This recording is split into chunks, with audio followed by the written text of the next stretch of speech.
Okay, well, welcome. Today we are going to talk about Google Classroom and Google Meet. We've got 2 short hours. Even if I did try to cover everything there is out there, would you remember it all? Probably not. So hopefully this will be a start or a continuation on your journey about learning about Google Classroom and Google Meet.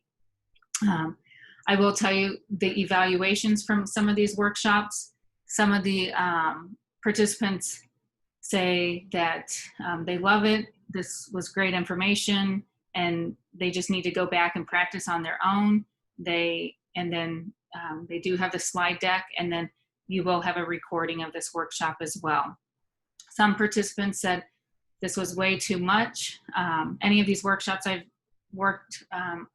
presented here since March, again, some participants said it was way too much. They're a newbie and they need to go at a slower pace. So how to differentiate what I do go ahead and give you the slide deck. So if you have been using these Google apps before, you can go ahead and look at the slide deck, see if it's anything new that you can take away from it.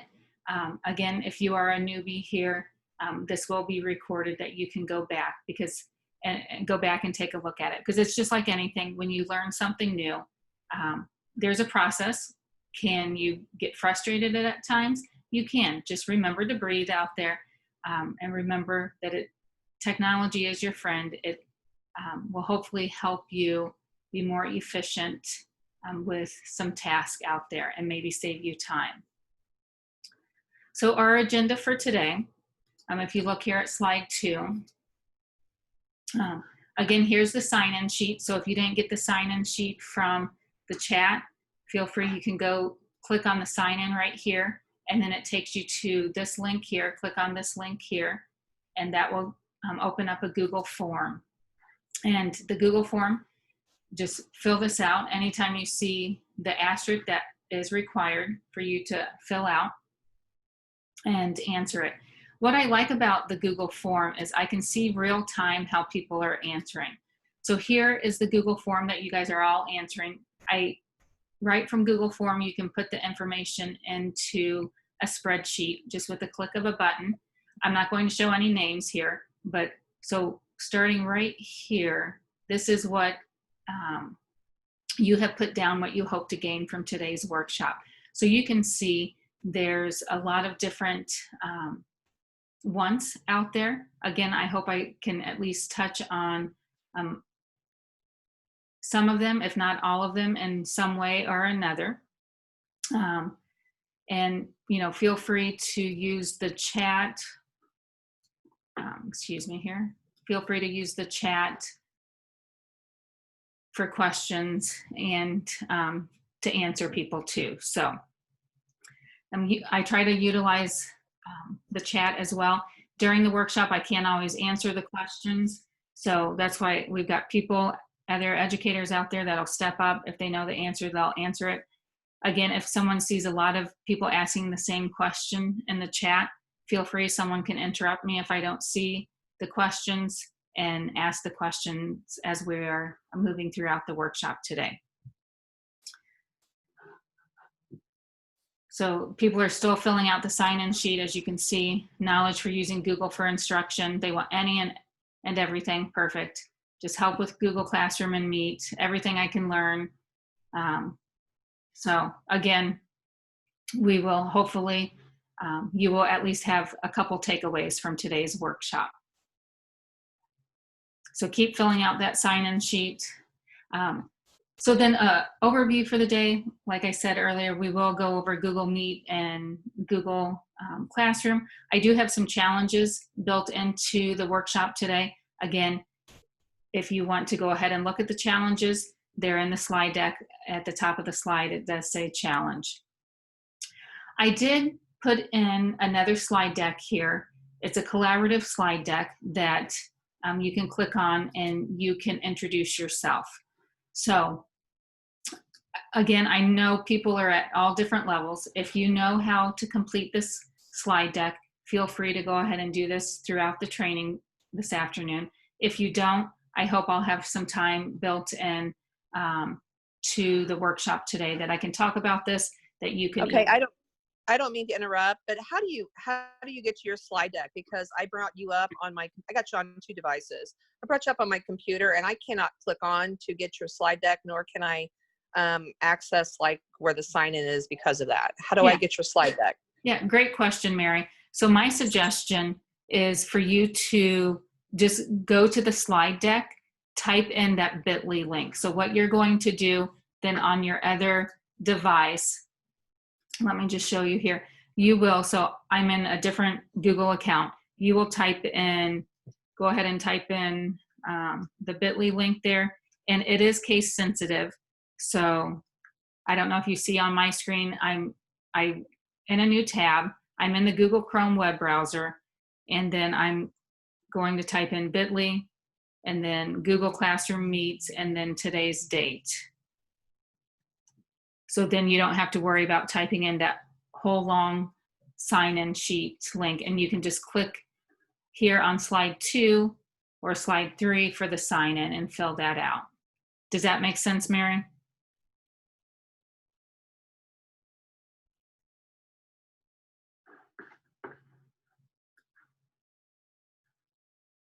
Okay. Angie, are you still with us from Pikeland?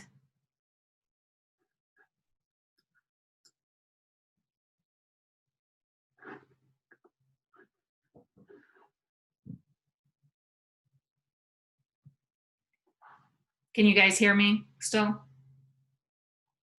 Yeah, okay, perfect. So, all right, anybody from, we've got teachers from Pikeland and throughout the state here, but I know Angie, she was on earlier. Okay, she must have gotten off right now. So any questions then about how to sign in, how to get this slide deck?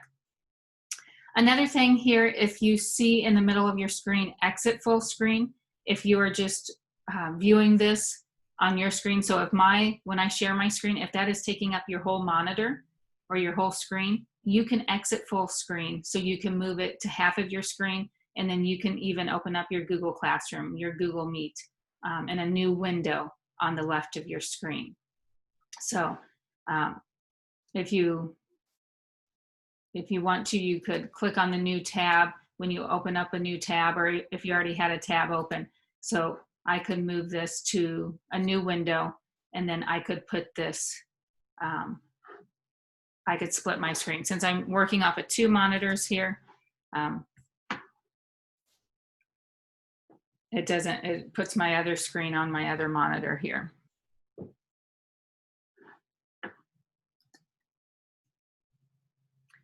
So Amy, the bit.ly code.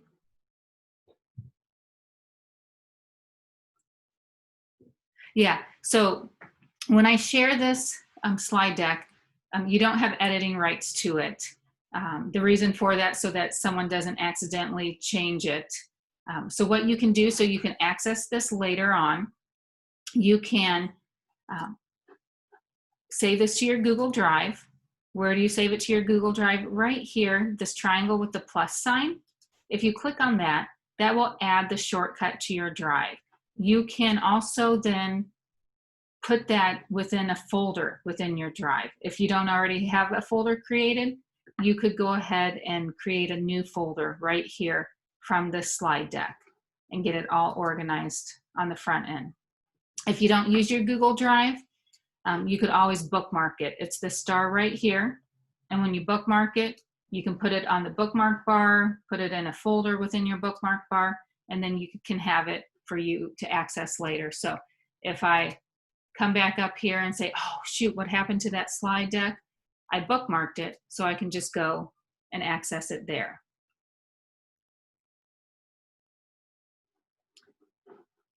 So great questions. If someone asked a question and I missed it, or someone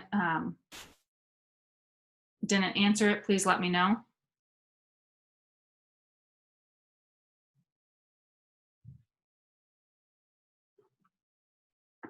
Oh, Jaylana, if I'm saying your name right, I'm seeing your question here real quick. You asked how you make it so that people can't make a copy.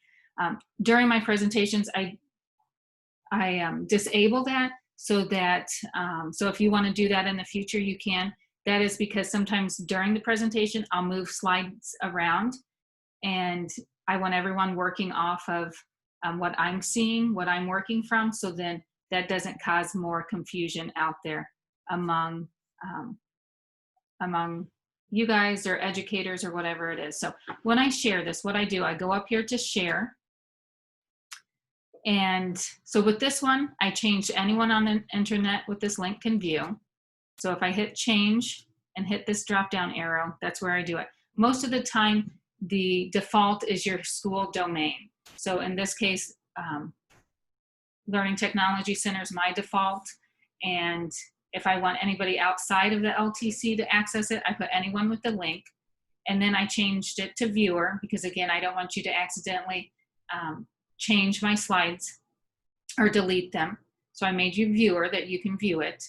And then what Jaylana, or Jaylon, if I'm saying that correctly, she asked, how do I get it? So I disabled it.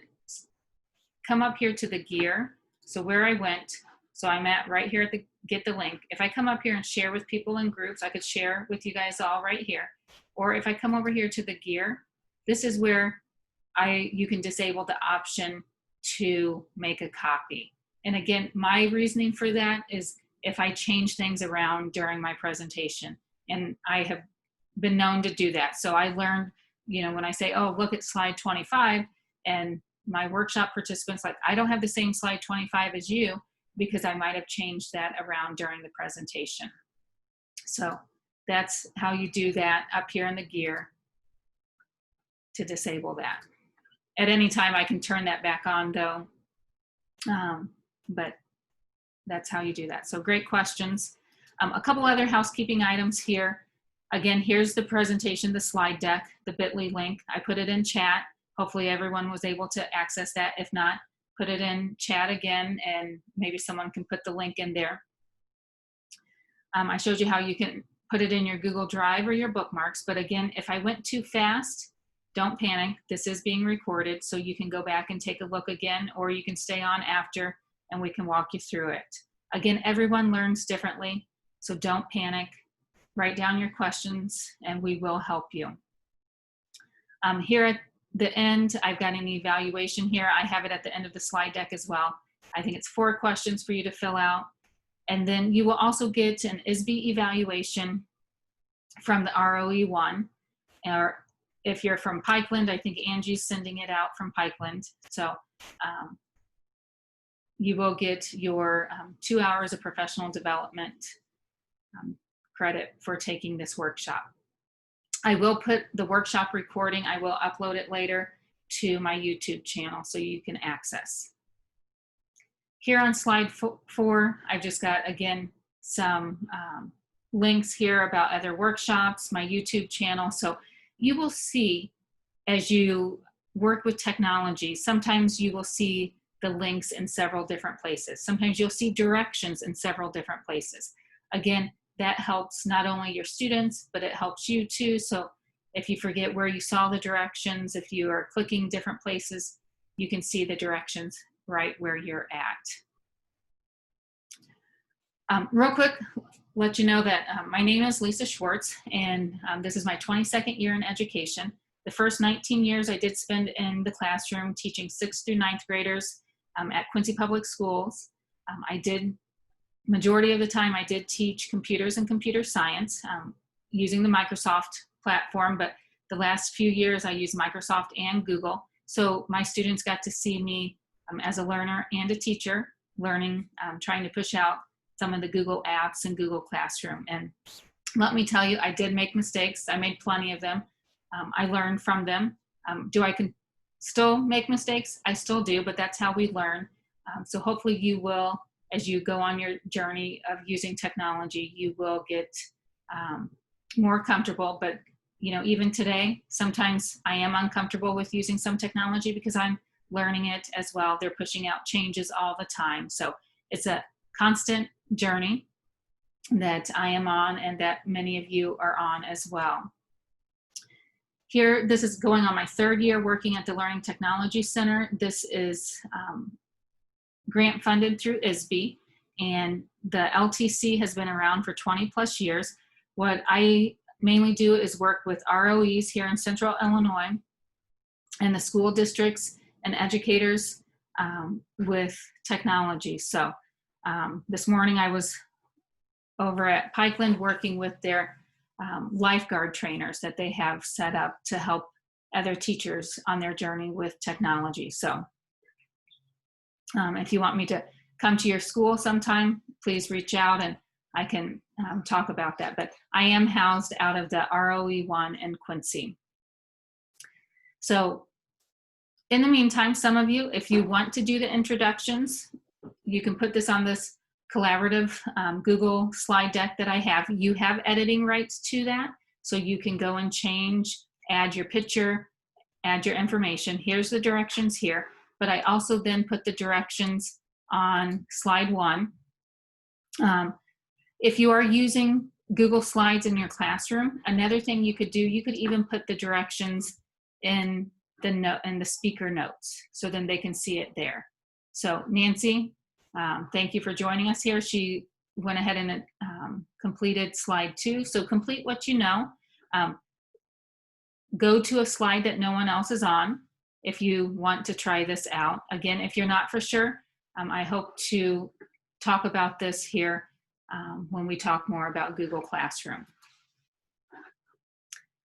Here on slide 7 and 8, that just has more links, more information about the LTC. We do plenty of workshops. I've been busy with workshops since practically March, and some days doing not just 1, but 2 workshops a day.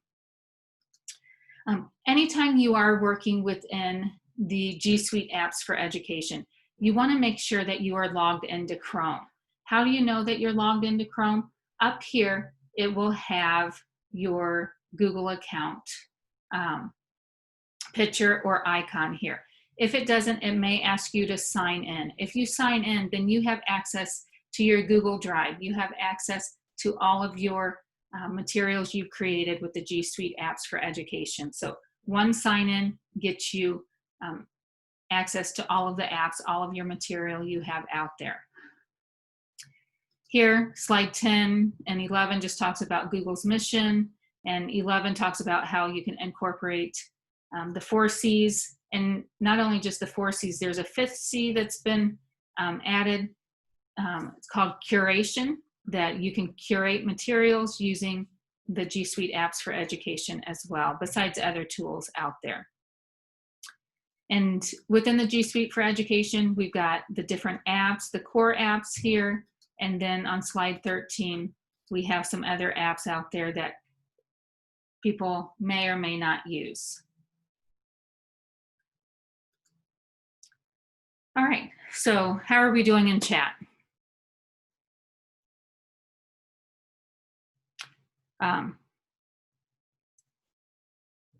So the question is about how do you get the slideshow recording after this is over? This recording will be uploaded to my YouTube channel. So if you go back here to slide 3 or 4, you can click on my YouTube channel right here. And a couple things you can do with that. If you want to, you can see some of the different videos I have out there. Yesterday I did a workshop just on Google Meet. So if today, if I don't go into Google Meet more in depth than what you were expecting, you can go back out and look at this workshop that I uploaded from yesterday. So if you want, you could subscribe to my channel. You don't have to, but if you subscribe, then you'll get notifications of when I upload the workshop videos. So this is on my YouTube channel that you can access. So great questions here. So with Google Meet, there's multiple different ways you can start a Google meeting. You've got the app here, as you can see right here, the Google Meet. You can go in and start a meeting right there. Right now you can have 100, or you can have up to 250 participants in your Google Meet. After September 30th, Google right now is saying they're moving it to 100 participants. So for some people that doesn't matter, but I just wanted to let you know that right now Google is giving us that premium feature up until September 30th. So what else can you do with the Google Meet? Very similar to Zoom. It's just a different platform, so there's differences with it, but you can still do closed captioning. You can join a Google Meet across any device. So whether you or your students have an iPhone or a Chromebook or a MacBook, you can still access Google Meet. You can share your screen. You've got a chat room that's available, just like we have a chat room here in Zoom. And that's why I do like to use the chat during this, because it gives you an experience as a learner of what it's like and how it's just another feature for students to be able to reach out for help. You can also record your meetings in Google Meet. So all I have to do is I would come up here. I'm in the Google Chrome web browser. So I came up here and hit on the plus sign to get a new tab. And then if I go to the waffle, the Google Apps right here, some people call it the waffle. Some people just call it the 9 dots, whatever. Just be consistent when you're talking about this with your students so that they can follow you along, but I'll call it the waffle. So if I click on the waffle, this is where all of my apps are. Again, if you don't see this, you may need to sign in to your Google account. So my Google Meets right here. With these apps, you can move them around if you need to. And if for some reason you don't see this on yours, maybe your school district either disabled it or you have it. It's just not an icon here on your apps right now because maybe you haven't used it. So you could always go and type in meet.google.com right up here in the Omni box. Google calls the search box right here the Omni box because you can do more with it than just search. You can put math problems in. You can translate. So they call this the Omni box. So if you hear me reference the Omni box, this is where you type in, you can do a Google search or you can type in a URL. The URL is a web address of different websites and the different apps that you go to. So with the slide deck today, that has its own URL to it. So if I go back over here to the waffle and I'll go down here to Meet, I can go to the Meet app and work right from here from the Meet app. So I can join or start a meeting right here. I will tell you, I have not joined or started a meeting from the Meet app for, it seems like forever ago. Why not? Because Google Meet is integrated into Classroom. It's integrated into my calendar. It's integrated into my chat and my email. So I can just go to one of those apps and start or join a Google Meet from there. And I'll show you what I mean here in a second. Up here, though, if I go here, again, get used to seeing the gear. And the gear represents usually settings. So if you're having trouble with audio or video, either yourself or your students, have them go to the gear to see if their microphone's turned on or if it's working.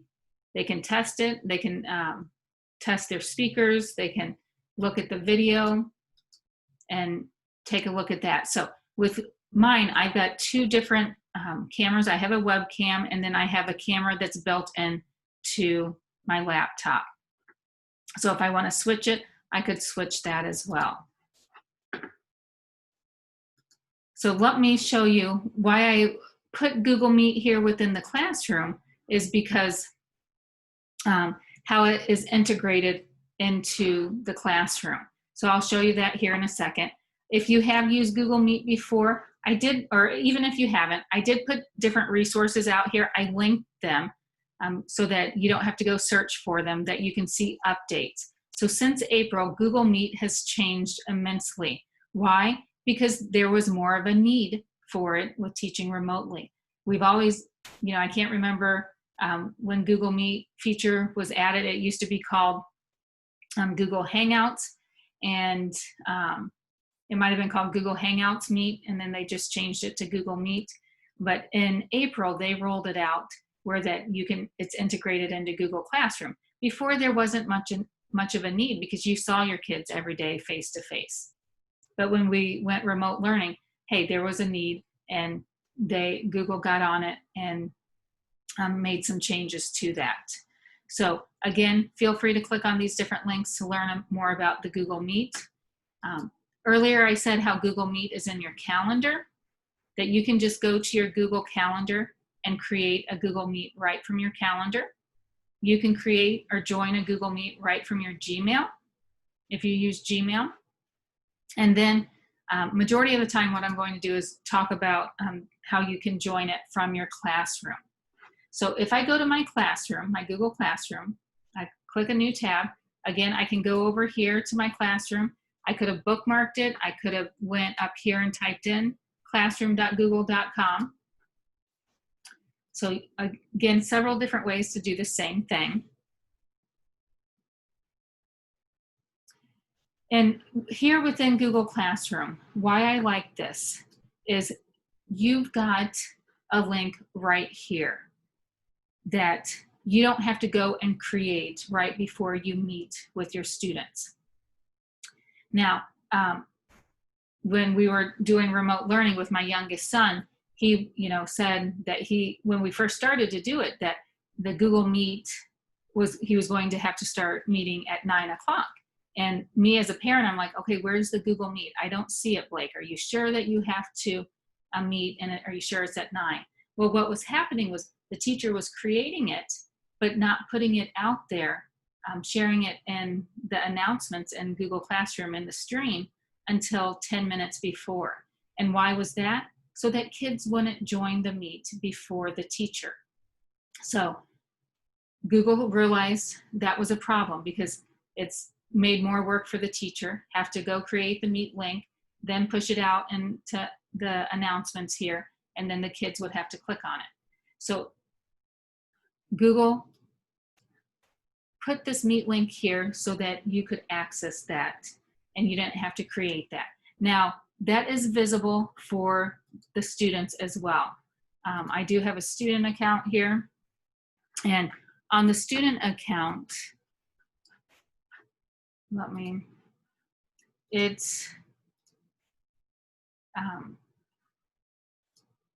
sign into it. Let's see if I remember the password.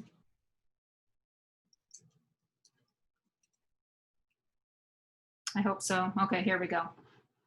So do you see it had shown sign in? Before I had signed into this didn't show Gmail, it didn't show me the waffle to go to the apps. So on what this is a student account that I have that the Learning Technology Center set up for me. Usually school districts don't set up student accounts for you. That's been a big ask from teachers, even from myself, that we could have a student view within Google Classroom, kind of like Seesaw, if you're familiar with Seesaw.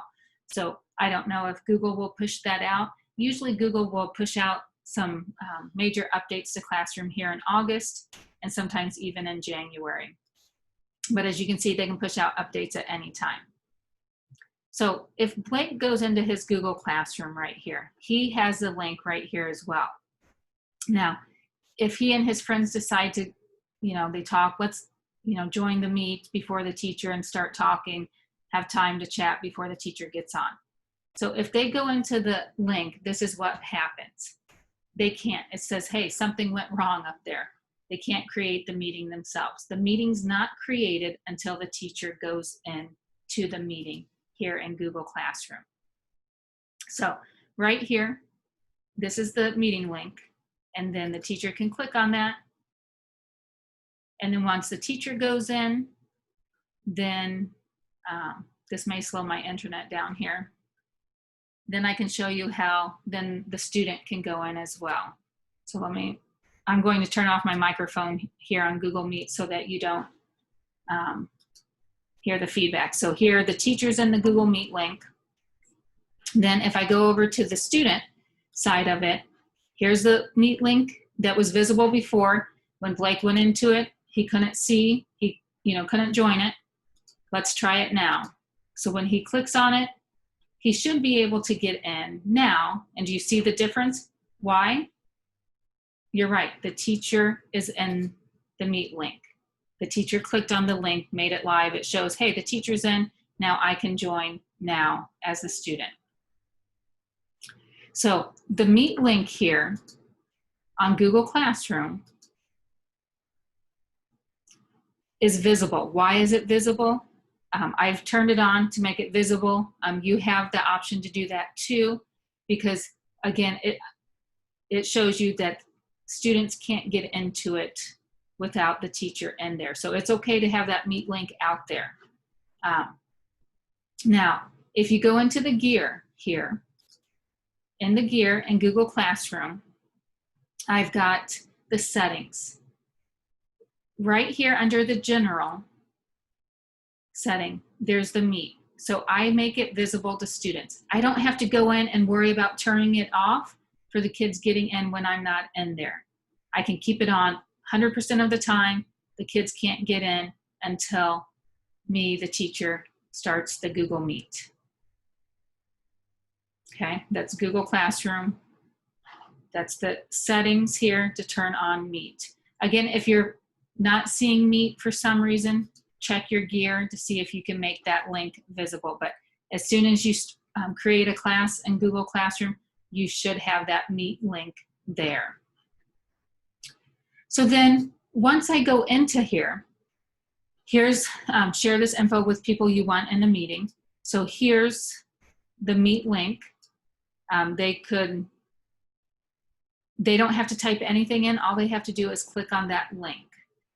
If they needed to join by phone, here's the phone number, and then there's a PIN that they have to put in. If I wanted to add people from here, I could add people. Sometimes this will only be able to add people within your domain. So if I try to add someone outside of my domain, it may or may not allow you to have them join if they don't have a Google account outside of your domain. And when I say domain, it'll be like our domain for the Learning Technology Center is ltcillinois.org. So it's your school district, whatever the back end of your email is. So, if I needed to, I could send her an email right from here.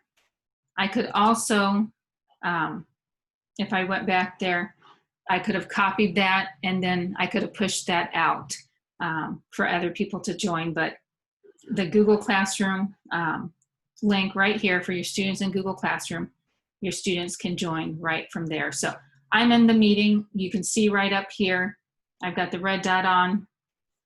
If I go back to Blake's, I haven't had Blake join. I can go ahead and have him join.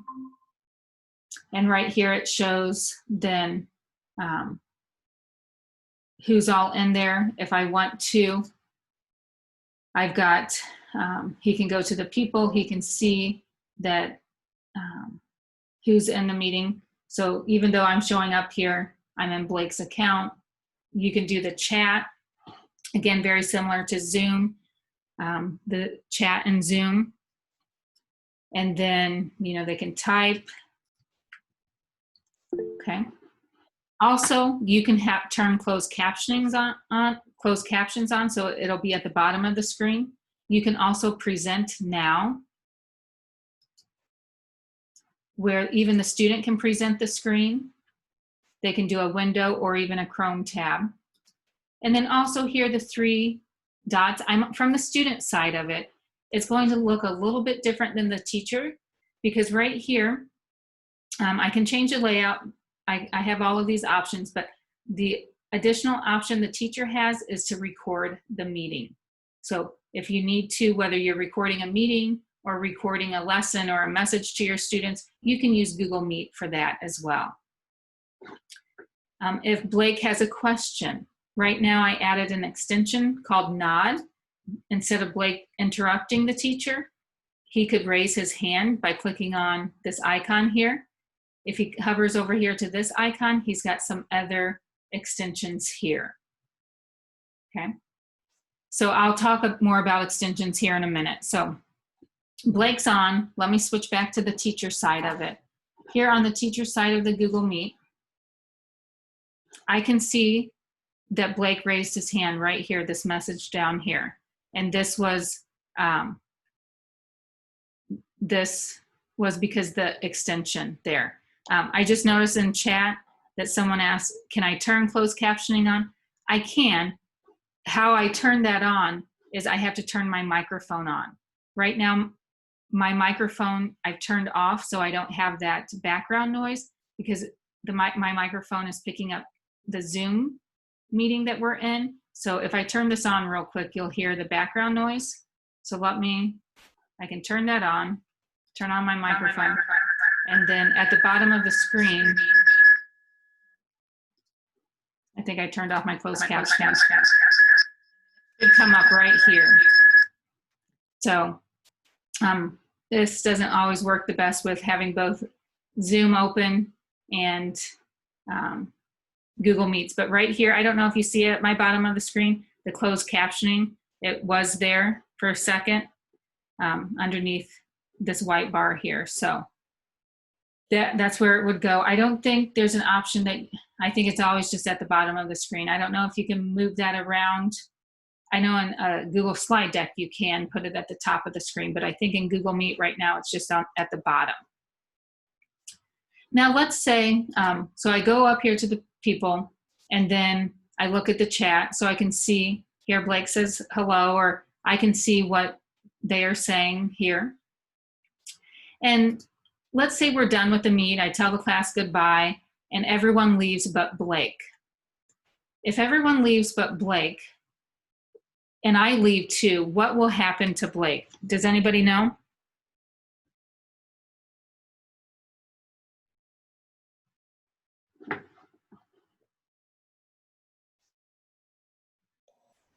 So Blake will stay in the room, and even if the teacher leaves. So if you're the teacher, you need to make sure everybody's out of the room before you leave as the teacher. Yep, you're exactly right, Kara. Thanks for sharing. So Kara, so then what did you do if a student stayed in the meet? How did you get them out? You need to dismiss them from the room. Yeah. So you kind of boot them out, and then as the teacher, then you can leave the Google Meet. And then that when you as the teacher are the last one to leave, then nobody else can rejoin the room because the teacher is not in the room. Yeah, perfect, Kara. So what Kara said, yeah, you do need to remove the student. And how do you remove the student? So all you have to do is come over here to their name. So look at, as you can see, everyone else left but Blake. Blake stayed in. Click on this drop down arrow. If need be, I've got a couple options. If I want to pin him to the screen so that I can always see him, I can also hide him if I don't want to see him. Then I also, right here, remove him from the meeting.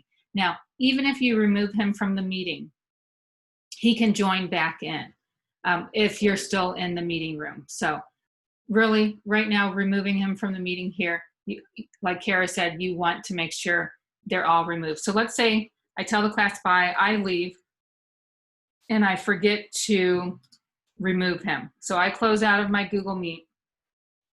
If I forget to remove him, as I can see, Blake is still in the room here.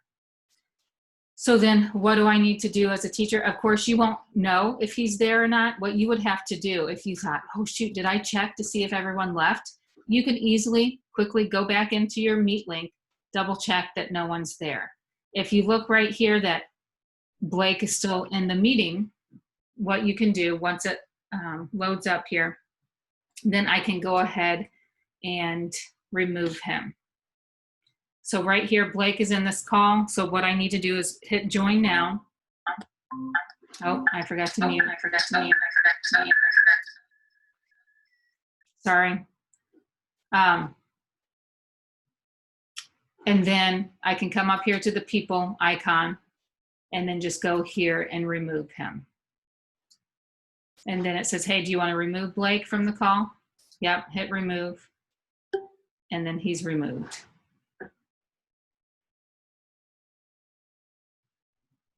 So then if I'm still on the call, if I go to Blake, what does his screen look like? It just says someone has removed you from the meeting. So he's not in the meeting anymore. Then I can go back here and then close out of it and leave the meeting. Right now, Google has it set up where you have to remove them if anybody's still on there. Here, again, an update that Google's pushing out, I don't know when. It could be tomorrow, it could be even later on this afternoon, that when you leave, when the teacher leaves the meeting room, it will force all of the participants to leave. It will end the meeting room. Right now, that feature hasn't been pushed out, but hopefully here it will be pushed out sooner than later. So you might not have to remove them if you are doing remote learning.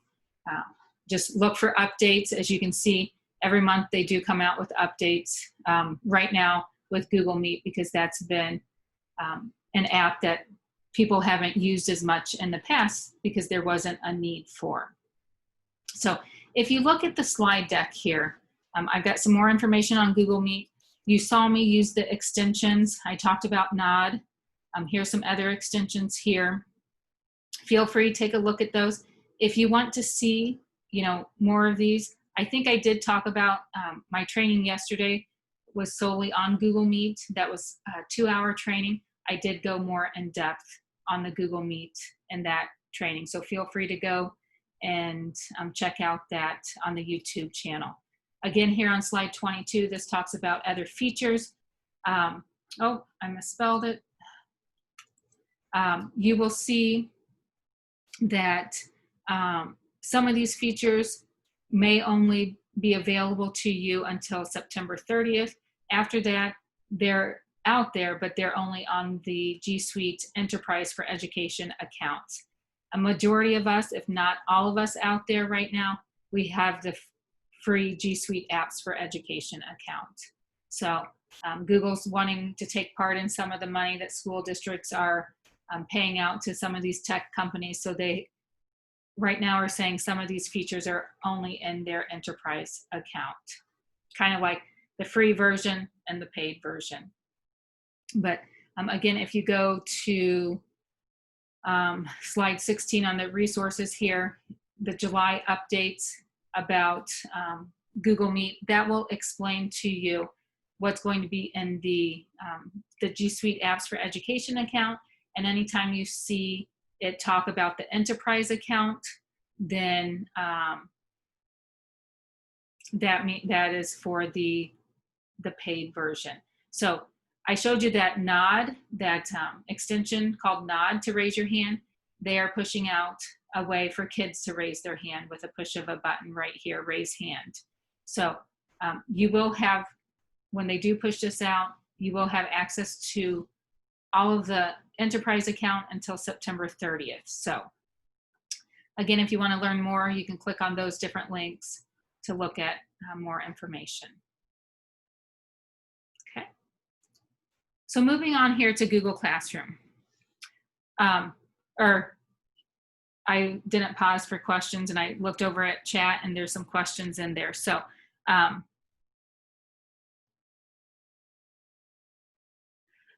yeah, Kate asked a great question. You can use Google Meet out there to record your lessons and to meet with your students. What I like about Google Meet, if I use Google Classroom, is the Meet link is there. It's not another thing I have to go and create.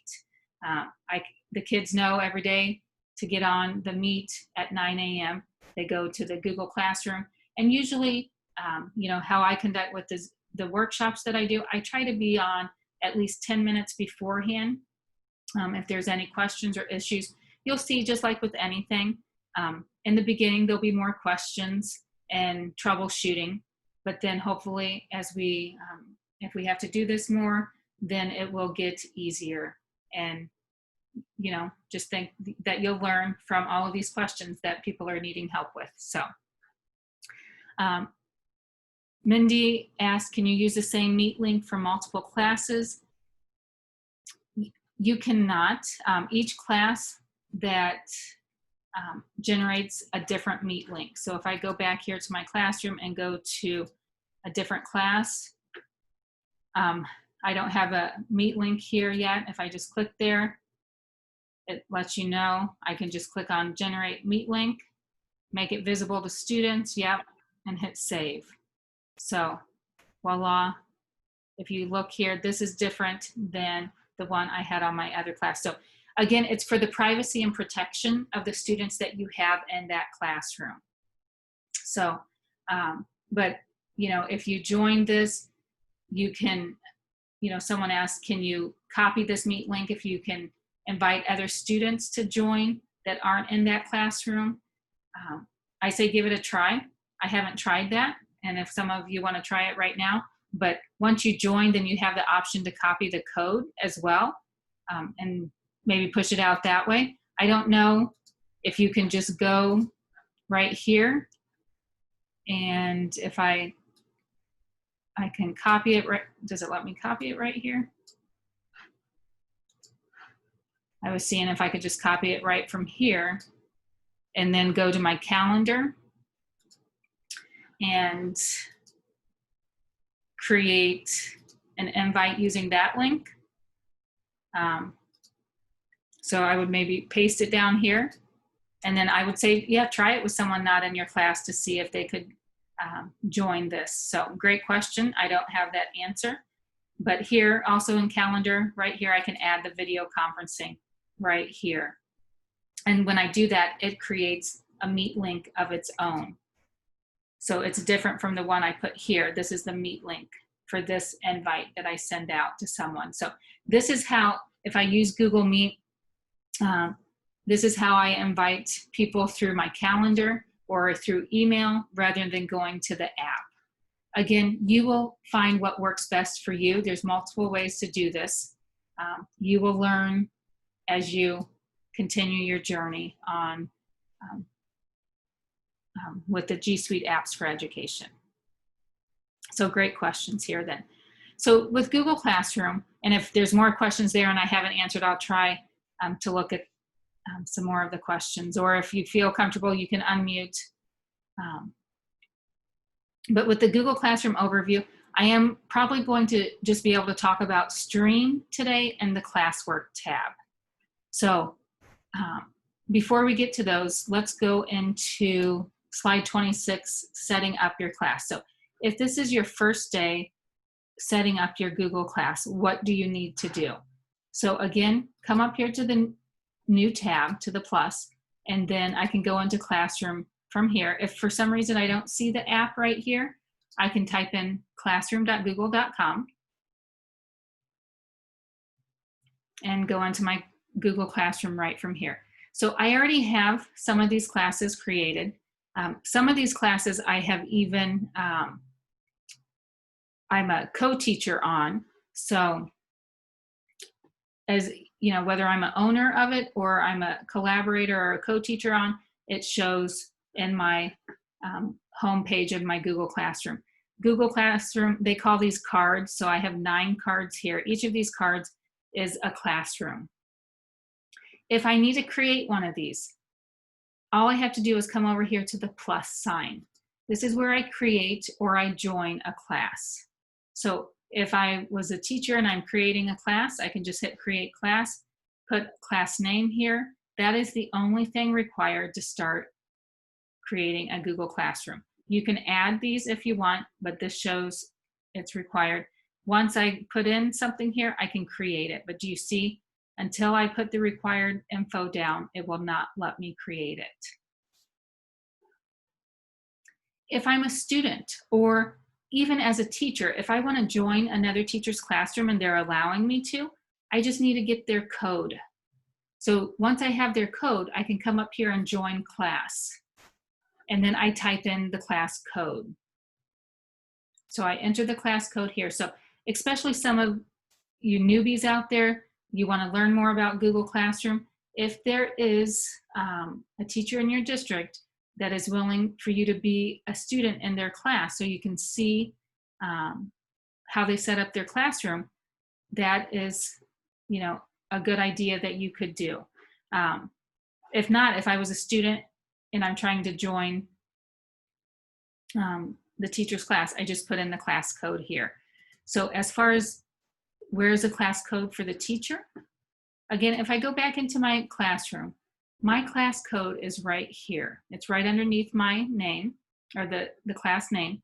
If I want to, I can display it a little bit larger. If I want to full screen it, if I'm projecting in a room or projecting, sharing my screen with the students to join, I can make it full screen as well. If not, if we are in remote learning, you could even copy and paste this code out to the students to their Gmail account, or wherever you put information.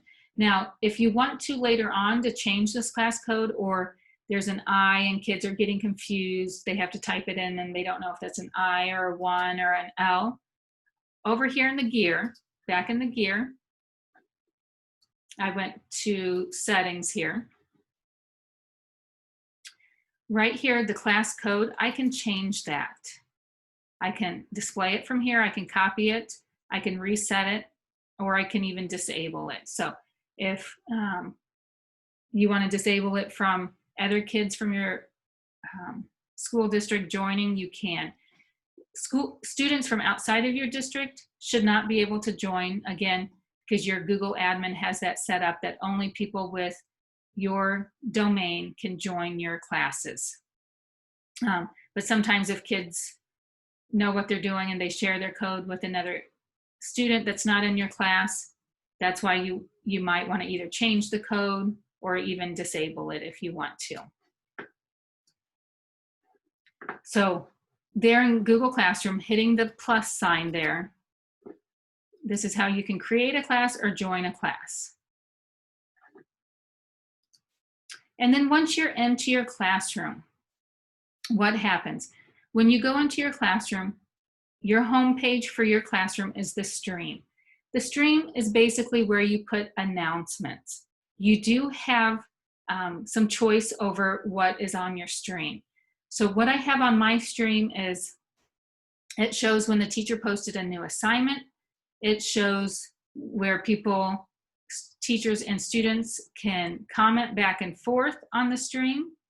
So here, and it shows I've got 2 class comments. So if you have 20 class comments here, to see all of them, all you have to do is click on where it says 2 class comments, and you can see all of the class comments that are on your stream. This is not, I usually don't post assignments in here. That is for the classwork tab. So how do you post an announcement? All you have to do is come right here, share something with your class. What's nice about this, then, you can go where it says for Google 101. I can share this announcement to multiple classes if I want, but let me just say I'll put it out to this class. I'll just type in hello right here, and then right here where it says all students, I can choose what students get that announcement. So right now it's all students. If I don't want all students to get that announcement, click off of all students and then just click on what students you want to have that announcement. So right now it's 1 student. If I want to change that at any time, I can add a second student. Right here for announcement, I can have attachments here if I just want to push out for the students, whether it's from my Google Drive, a link, file, or even a YouTube video.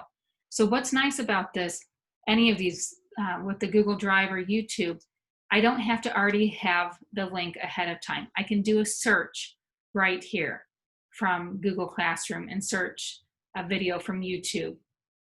I could, if I had the link from a video that I wanted to put in, I just put in the URL, I paste it here, and then I hit add. Okay, I can also add, from my Google Drive, very similar to the classwork tab. I can add things from my recent in my drive, upload, my drive, share drives, or even starred if I've starred things. So I've got some choice here as well. Again, I can come over here and change it from list view to grid view if I don't like the view that it pulls up.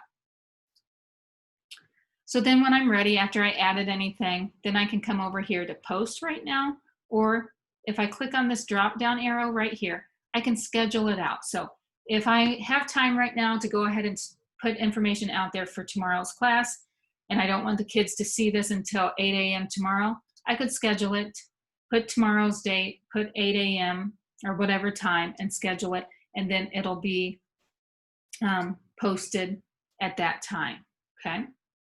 So all of this was coming, share something with your class. When I clicked on that, I have this place where I can put announcements. I can add files, links here. So you might ask, well, Lisa, where did that go when you scheduled it out?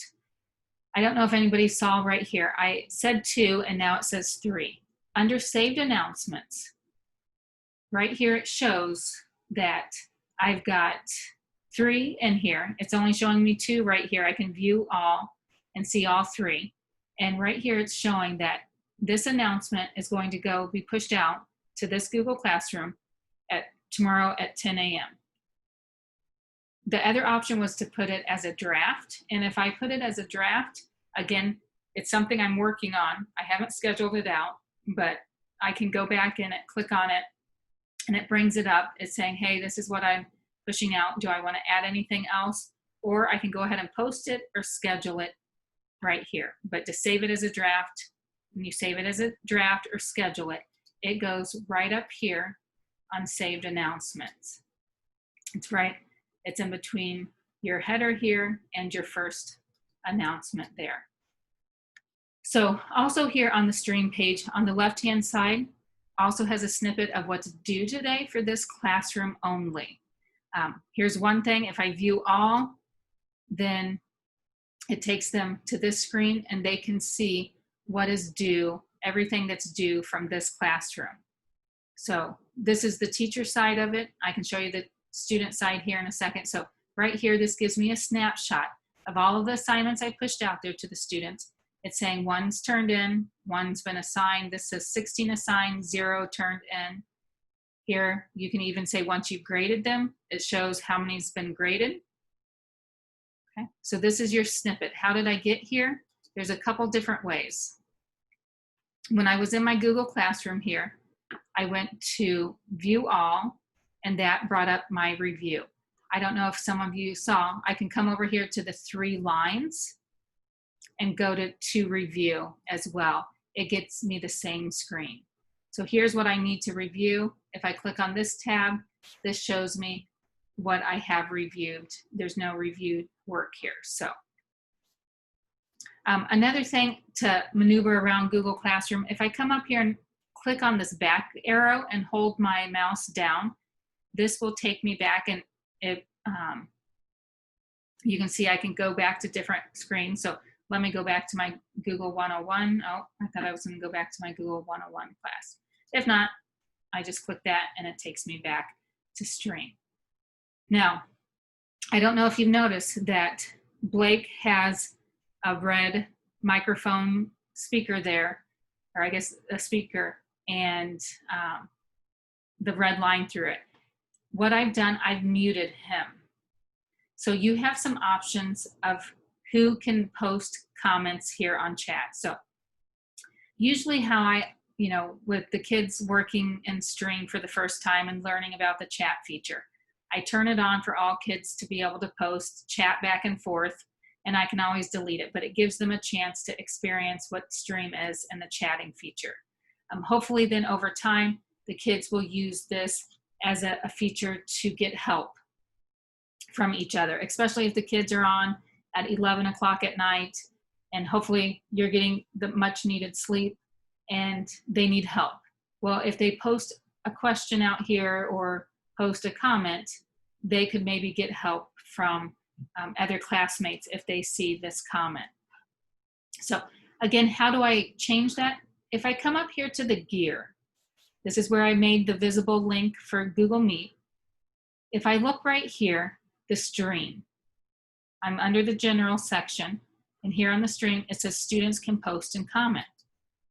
Students can only comment. So if you want them to only comment on your post, they can put comments on that. You could have it turn the students off and put it where teachers can post or comment. So you have choice in that matter. Now, you see that Blake, he's got the speaker with the line out, with the line over it, letting me know he's muted. But you can see the other students here, Courtney and Edith, they don't have those, that icon there because they're not muted. So even, let's say after I've talked to Blake a couple times and, said, stop putting inappropriate things out there or just filling the stream with, different comments that we don't need, you can mute Blake. So how do you mute Blake? Couple different ways. These 3 dots on Blake, if you click on those 3 dots, it would say mute Blake. Right here it's saying unmute Blake because he's muted. So you don't have to turn this feature off for all students. You can just mute certain students. So at any time you could mute him. If any time you want to delete, his things, because I did have some students in the past that would just fill the stream up with gibberish is what I called it. And so I would just go and delete them and then have conversations with them. And then let's say Blake comes to me a week or 2 weeks later and says, oh, Mrs. Schwartz, I'm going to do better with stream. I want to have that access to be able to comment back on stream. You can turn that back on. So here are the 3 dots. You can unmute him here. Or if you've deleted this and you don't see him on the stream anywhere, if you go to the People tab, here on the People tab, I can go down here to Blake. It's showing me the icon here too that he's muted. If I click on Blake here, I can come up here to Actions. Here's where I can unmute him. And when I unmute him, then he will have access back to the, to comment. If I want to, let's say I want to mute Wendy, here I can mute Wendy right from here and hit mute. And then at any time I can unmute the students in the class. So that was under the People tab. Now, I just looked at this last comment here. Nancy asked, and I know there's some other comments and questions I missed, and I will try to get to those here. But Nancy asked, can a muted student still post or comment, but only you see where they can do that in their classwork on their assignment. And I'll show you that here in a minute. So great question. Nancy, remind me where to show that, where they can comment if I forget to. So real quick, going back here to stream. The other thing that I have stream that you can manipulate and you have choice over is when you post a new assignment. Right here, it lets the kids know that I posted a new assignment. You could have the choice. What you can have here is if you come up here to the gear, and it takes me back to settings here, and where it says classwork on the stream. So when I posted an assignment on classwork, on that tab, I've got it showing up in stream, a condensed notification. You can have it where it shows the attachment and details, or you can hide that notification altogether. So let me hide it and show you then. So every time I posted a new assignment, it's not there. The only thing that's showing up in stream is if I posted an announcement or the comments of students. Personally, how I like to use it with the students in the class is that I like to turn on the classwork on the stream, the condensed notification. I could even have it show all the attachments and details. I didn't want that. I wanted this.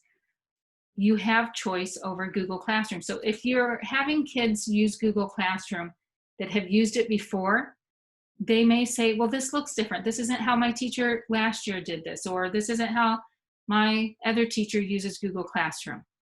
Let them know there's choice. You may have to take time to explain to the students that they can go right here to find that there will be a notification of when you post new assignments. Can they go right here to get to the assignment? They could. They could also then go to the classwork tab to get the assignment. They could also go to the Google Calendar to see the assignments as well and the due dates. So there's multiple ways to go about doing this. But here on the stream, that's how I personally liked it. You may not, you have choice over the matter. Just make sure you take time to explain to the kids how it's set up. One other thing here on the stream, we've got, you can select a theme here. You can even upload a photo. So, you know, many of you who have been taking workshops this summer or, you know, looking at social media, the Bitmoji classroom craze is going on. So you can even create a Bitmoji banner here to put here on your Google Classroom. And you can upload that to your, by just hitting upload photo, going and pulling it in, and it will upload the photo there. So if not, you can just go to select theme and select a theme that Google has pre-made here. All right, so that was a lot of information on the stream. If I go back to the slide deck here, this kind of just talks about how, you know, how Google Classroom works. I'm going to talk about how you can integrate it with your Google Drive. It automatically does that for you on the back end. I will talk about the workflow system that Classroom creates when we're in the Classroom, the Classwork tab.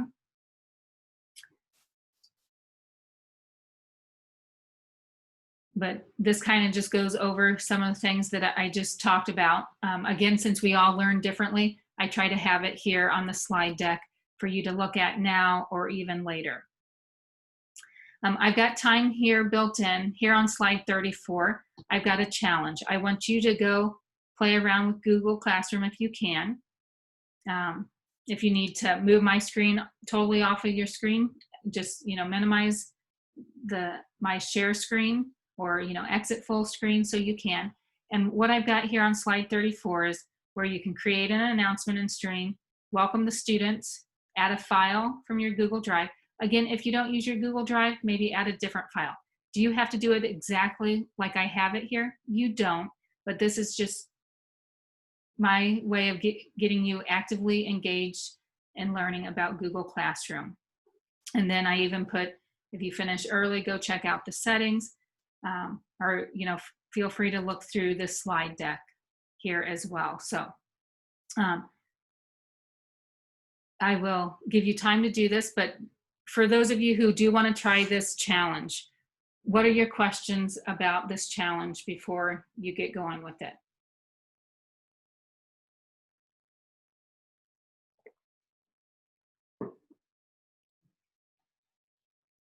Okay. Well, when you have questions, feel free to ask. I'll give you a few minutes. I'll be quiet. But if you've got questions, feel free during this time, unmute yourself or put the questions in chat. And then I will also try to catch up on what the questions that are in chat as well.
All right, I know some of the questions are getting lost here. I'm going to, Aaron asked, if you record a Meet session, does this appear in your Google Classroom, and if so, where? Great question. I didn't share that. If you do record a Google Meet, why I like recording on Google Meet is that on the back end, it saves the recording in your drive. So if I go into my Google Drive, and in my Google Drive, a Google Meet folder is created. It's called Meet Recordings. So if I click on my Meet Recordings here, then you will see the recordings that I have created on Meet. And then what I could do then is then with this file, I can share it with my students. I can share it out in Google Classroom by getting the shareable link. And then just make sure that it's turned on, whether it's within your school district or anyone with the link can view it. And then, whoops, I forgot to copy link. So then right here, copy the link, and then I can go over to my Google Classroom. Again, I can push it out in an announcement if it's not tied to an assignment. Right here, link, I just can paste it. I can add link, and then it shows the video here from the Google Meet. But in order to post here in the stream,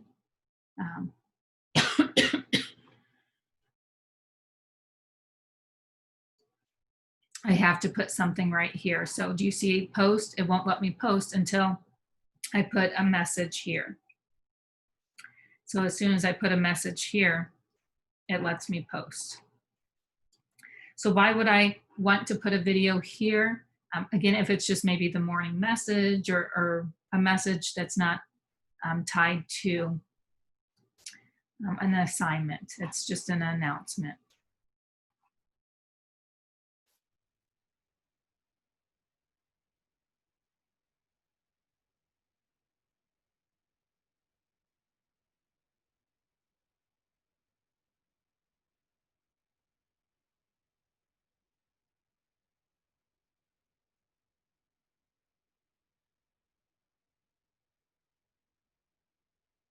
Couple things I just read in chat real quick. So Amanda asked about classes. Could I create a new class? So here's another suggestion that after working with Google Classroom for several years that you could do. You could create a master class. And with this master class, I have not added any students. So again, students could join by this code. That's one way that they could join.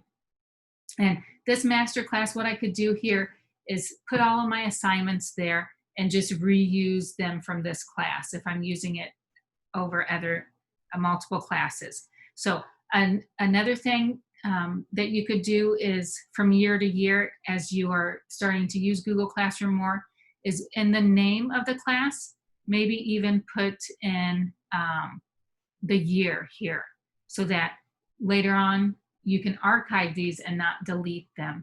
And then you can still reuse posts, reuse assignments from each class. So again, everyone's at different places and they're learning. Some people will like that, some people won't. It's fine. That's the biggest thing with the G Suite apps for education. There's multiple ways to do things. There's different ways to do this depending on how your brain is wired and thinks. So don't think your way is not as good as someone else's way. So here in Google Classroom, you could do a master class where no kids join in. And then, also put the year. Someone else put, I think Kate was asking the Pikeland people. So depending on your school district, on the back end, if you're, depending on your student information system, whether it's TeacherE, Skyward, or some other student information system out there, some of them play nicely with Google. So your Google admin could roster your classes for you on the back end. They could add all of your students into your classroom.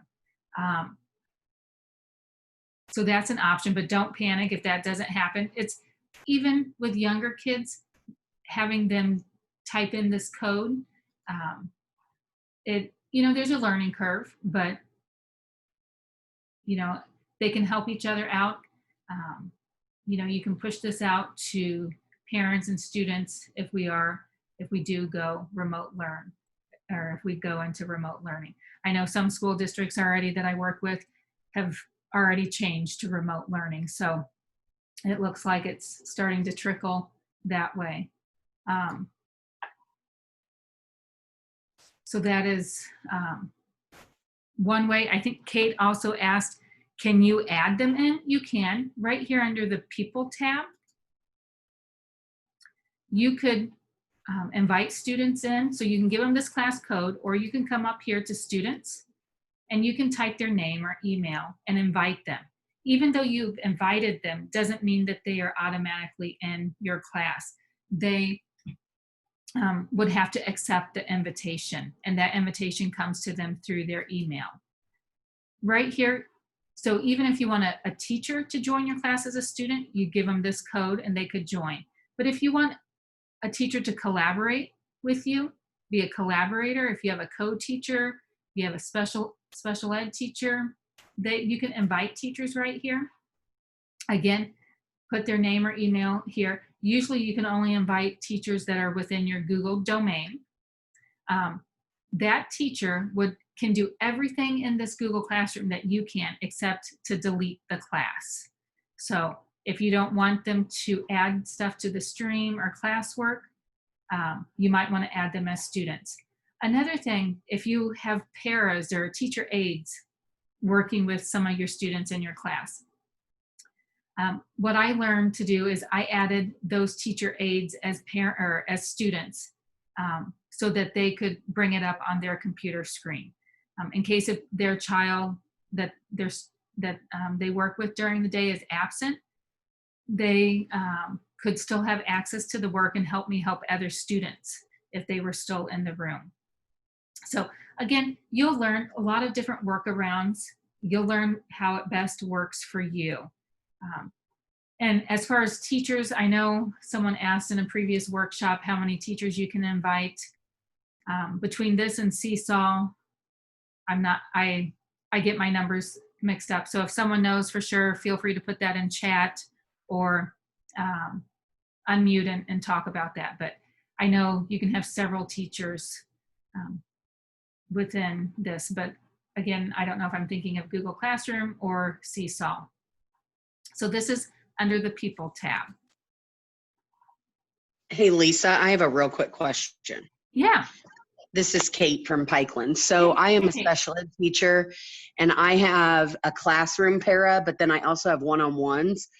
Could I make my one-on-one students, but give my classroom para, who gets a little more involved with helping me plan and stuff, could she have teacher access so that like if there's a day I'm gone, she could still access it and post things if I needed her to? Yeah, you sure can. And Perfect. yeah, and that's, Kate, I'm glad you asked that question, because when I started to use Google Classroom, gosh, was that 4 or 5 years ago? And what was nice about it, if I had to stay home with one of my own kids because they were sick, I could still push out the work to the students. I didn't have to physically go into the school building, write my lesson plans. I could push it out. I could also see real time during the day what students were working on. So that having this platform, whether we are remote learning or even back face-to-face, when you're not physically there in the classroom face-to-face with the students, you can see who's doing what, what they're working on here in classroom. So it is a nice feature. The other thing here, so what Kate was asking to add as a teacher, so I added Elizabeth as a teacher. She's within the LTC organization as well. She had to accept the invite. So even though you invite someone, they won't show up here if I didn't. At any time, you know, if I wanted to, from these three dots, I can email Elizabeth, I can remove her, or I can even make her the class owner if I want to. And this is for the teachers under the People tab. So if I go right here, I can add, again, more teachers. So Elizabeth right now, if she was wanting to mess with me, she could be in this classroom right now and, you know, posting things here to the Google 101 class. So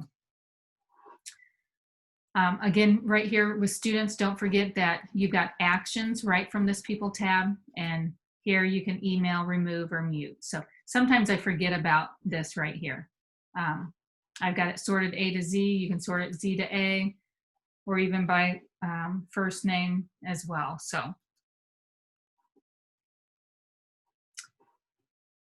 there is a lot to remember here. So don't panic.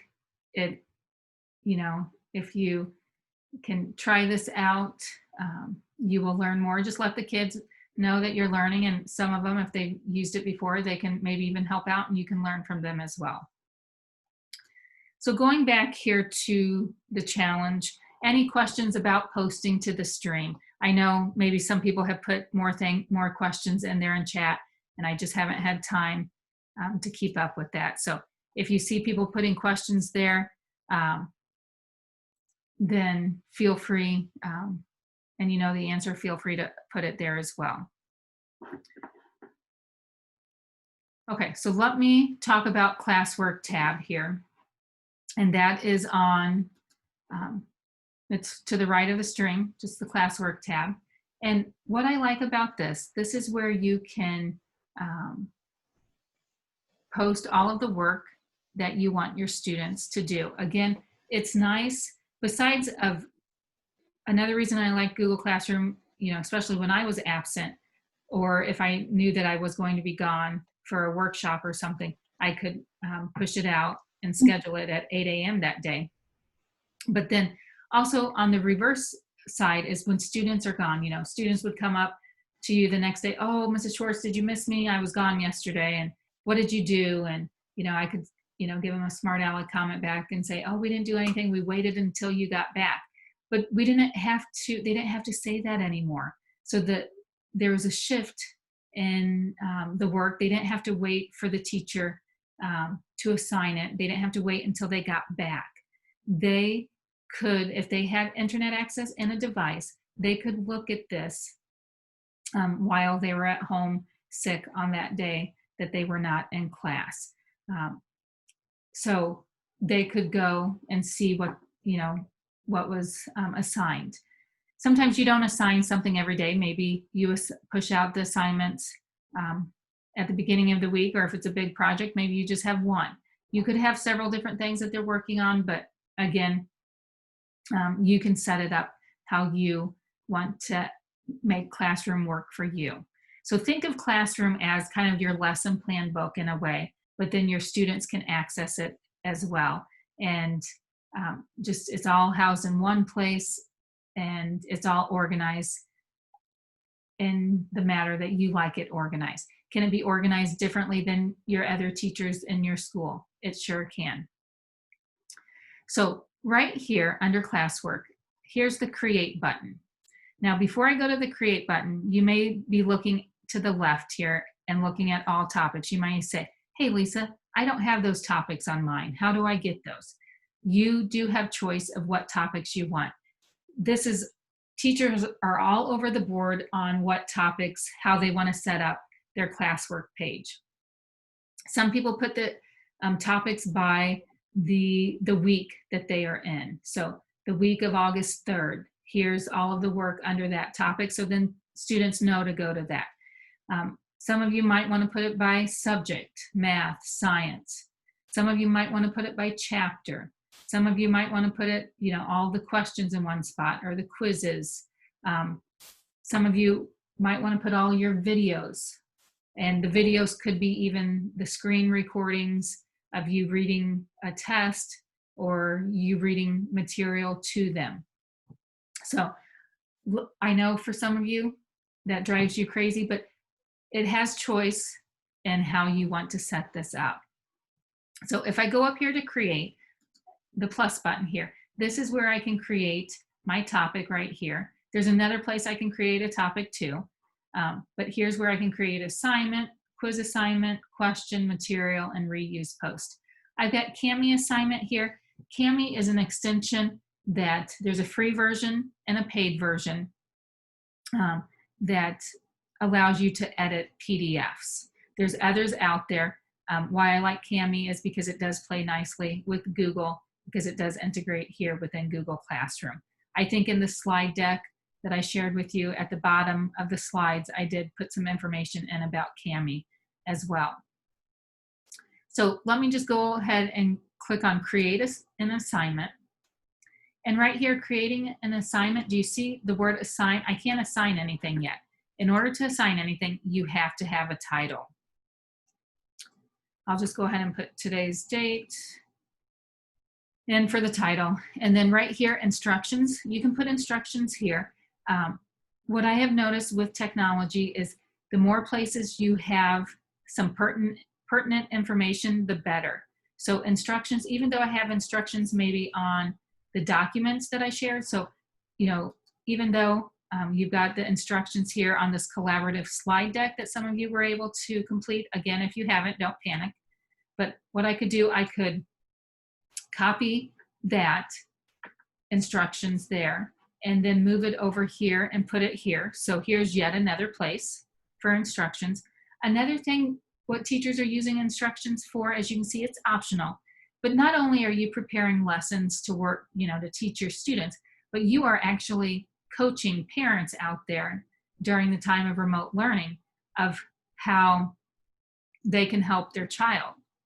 So what some teachers are doing, they're putting questions here for the parents that they could ask, for the parents to ask their child. So these might be questions that you would be asking if you were face-to-face with the kids, and you still might even ask during your video conference with the students, but you can also put it here in case if the parents aren't there and can't listen in during your class meeting if we do go remote. So a lot of different options. If you have other things that you put in instructions, feel free, put that in to the chat right here. Also, here's where I can add. So earlier I added, or I copied that link from, oh, I forgot I had copied all this. Let me cancel. So if I go back here to my Google Drive and I want to copy this recording from the Google Meet, let me go and get shareable link. And I'm just right-clicking on the file, making sure it's viewable. I just copy link. Then I can go back here to Classroom. And I go to add and link. And then I can just paste it. So here I can put the video here. So if this was the video of me reading a book or me just even telling them the instructions on what this assignment is, here it allows for differentiation, not only seeing it, but they can hear it as well.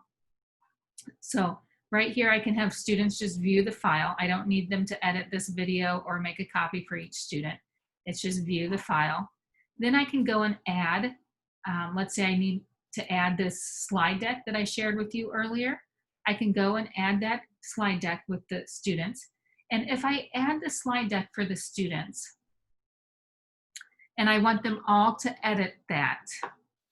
So if I click on that, this was under my recent tab. So I'm clicking on that, I'll hit insert. Then it shows the name of the slide deck. It shows it's Google Slides. That's what app I'm in.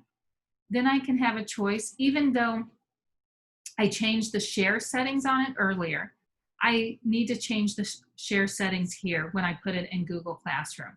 So if I want them to all edit this all at once, kind of like what you guys are doing right now, I put edit file, okay? Then I want to show you the difference about make a copy. So let me go back to my Google Drive and let me throw an attachment in here that I make a copy for the student. So I'll just put in this slide deck.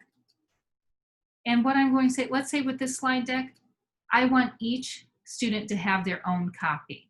So we can't see what they're working on all at once and all together. So this will allow them to get their own copy of this slide deck. This one will allow that everyone who has this will be able to edit this slide deck. Kind of like what you are doing right now, you're editing. Everyone's allowed to edit this, okay? And then if I come over here where it says 4, I've got it, again, I can put it to one classroom. If I know that I have another class to push this out, I can. When I do select more than one class, my all students right here is grayed out. When I select more than one class, I cannot have the option of sending it to what students. So if I want to use this, reuse this post for multiple students or multiple classes, but only certain students in each class, I would just have to assign it once to one class, pick the students that I want, and then, so, whoops. So I picked one student. It shows, if I want to see what student, I can just click on it and it shows Blake. Again, I can assign it how many ever points. I'll put 10 points there. Give it a due date. I learned to always put a due date here. In the beginning, sometimes I'm like, well, I don't know how long this might take the kids to work on. So I didn't put the due date. Well, what I found, without a due date, the kids think they don't have to do anything. Personally, that's what I found. So maybe your students will be different than mine. So let's say I, put down August 7th and it comes to be Friday, August 7th, and I see, oh, the kids need more time. They've been working really hard. So I can always change that back later. I can also put a time. Let's say it's going to be due August 7th at 11:59 p.m. Here's where I can put it under a topic. So again, I can choose it, what topic I want to put it in. Let's say this was math. I can put it under the math topic. Do I have to put it under a topic? I don't. I can just select no topic and it goes to the top of my classwork tab. I can also add rubrics here, and I can even check for plagiarism here. Checking for plagiarism, you have 3 free to use this to check for plagiarism. After you use 3 per class, then you can't use that anymore. What I like about this feature is it checks the student work for plagiarism. The student can check their work for plagiarism before they even turn it in. And then it lets them know what website that they copied word for word from. Then once they turn it in, you can see hopefully that they made their changes. And you can also check for plagiarism here too. If you click on learn more, you can learn more here about plagiarism. So if I see this right here, I like it. What I can do, I can go ahead and assign it. If not, I can schedule it, save it as a draft, or even discard draft. So let me go ahead and assign it out. And so it's assigning out. So when, oh, they said there was an error. Couldn't attach this file.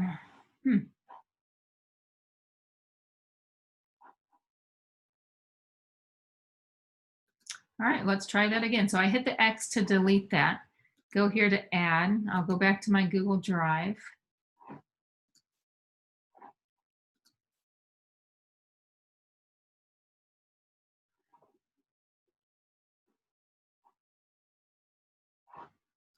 So I'm just checking my share settings here too.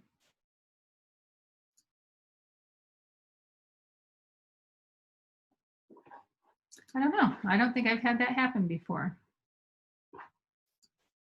Let's see. So let me try it one more time. If not, I'll just get something else and try to figure that out. So as you can see, things happen at times that I don't even know the answer. Let me try it one more time. It doesn't seem like it's going to assign. Okay, it did. So who knows? I don't know what the glitch was there in the beginning of why it didn't assign. So it assigned out. So this is what teachers talk about here. Some like this, some don't. Sometimes when you assign it to classwork, then the kids don't know where to go. So that's why I have on stream, the kids can see, hey, the teacher posted a new assignment. the kids can't see what students I posted it to, but you can. So this shows me, oh, one student got this new assignment here. I can click on it and I can go into the assignment here. If I go into the student side of it, here's the update. So it's showing the student, this is Blake's account, that, hey, your teacher posted a new assignment. So Blake, if he wants to, he can click on this and see the assignment. And it just brings up that assignment. If let me go back here and I go to the classwork page, here's the classwork page. It doesn't pop up here unless if he goes to the topic it's under. So if he knows it's under math, he can see the math topic there. I'm trying to think, did I just put it under no topic? I did. So no topics right here. Anything that I don't put under a topic, it comes to right here on the screen. What some teachers do whenever they post something new, they first post it here on the classwork tab. I think I said stream. I apologize. I'm on the classwork tab. On the classwork tab. And then later on, if they want to move this under a topic, they can do that. But again, that's your choice. Some teachers just like to have it here all at the beginning. And then, oh, this one we've worked on for a while. You've already done this. So I can click on it and I can move it. It's letting me copy link. I was thinking you could move this under a topic. So you can. I was thinking you could drag and drop it. I guess you can drag and drop. You can move the topics in different places. If I want to move the insert learning topic down, I can move it down. I didn't move it down. Can I not move it down anymore?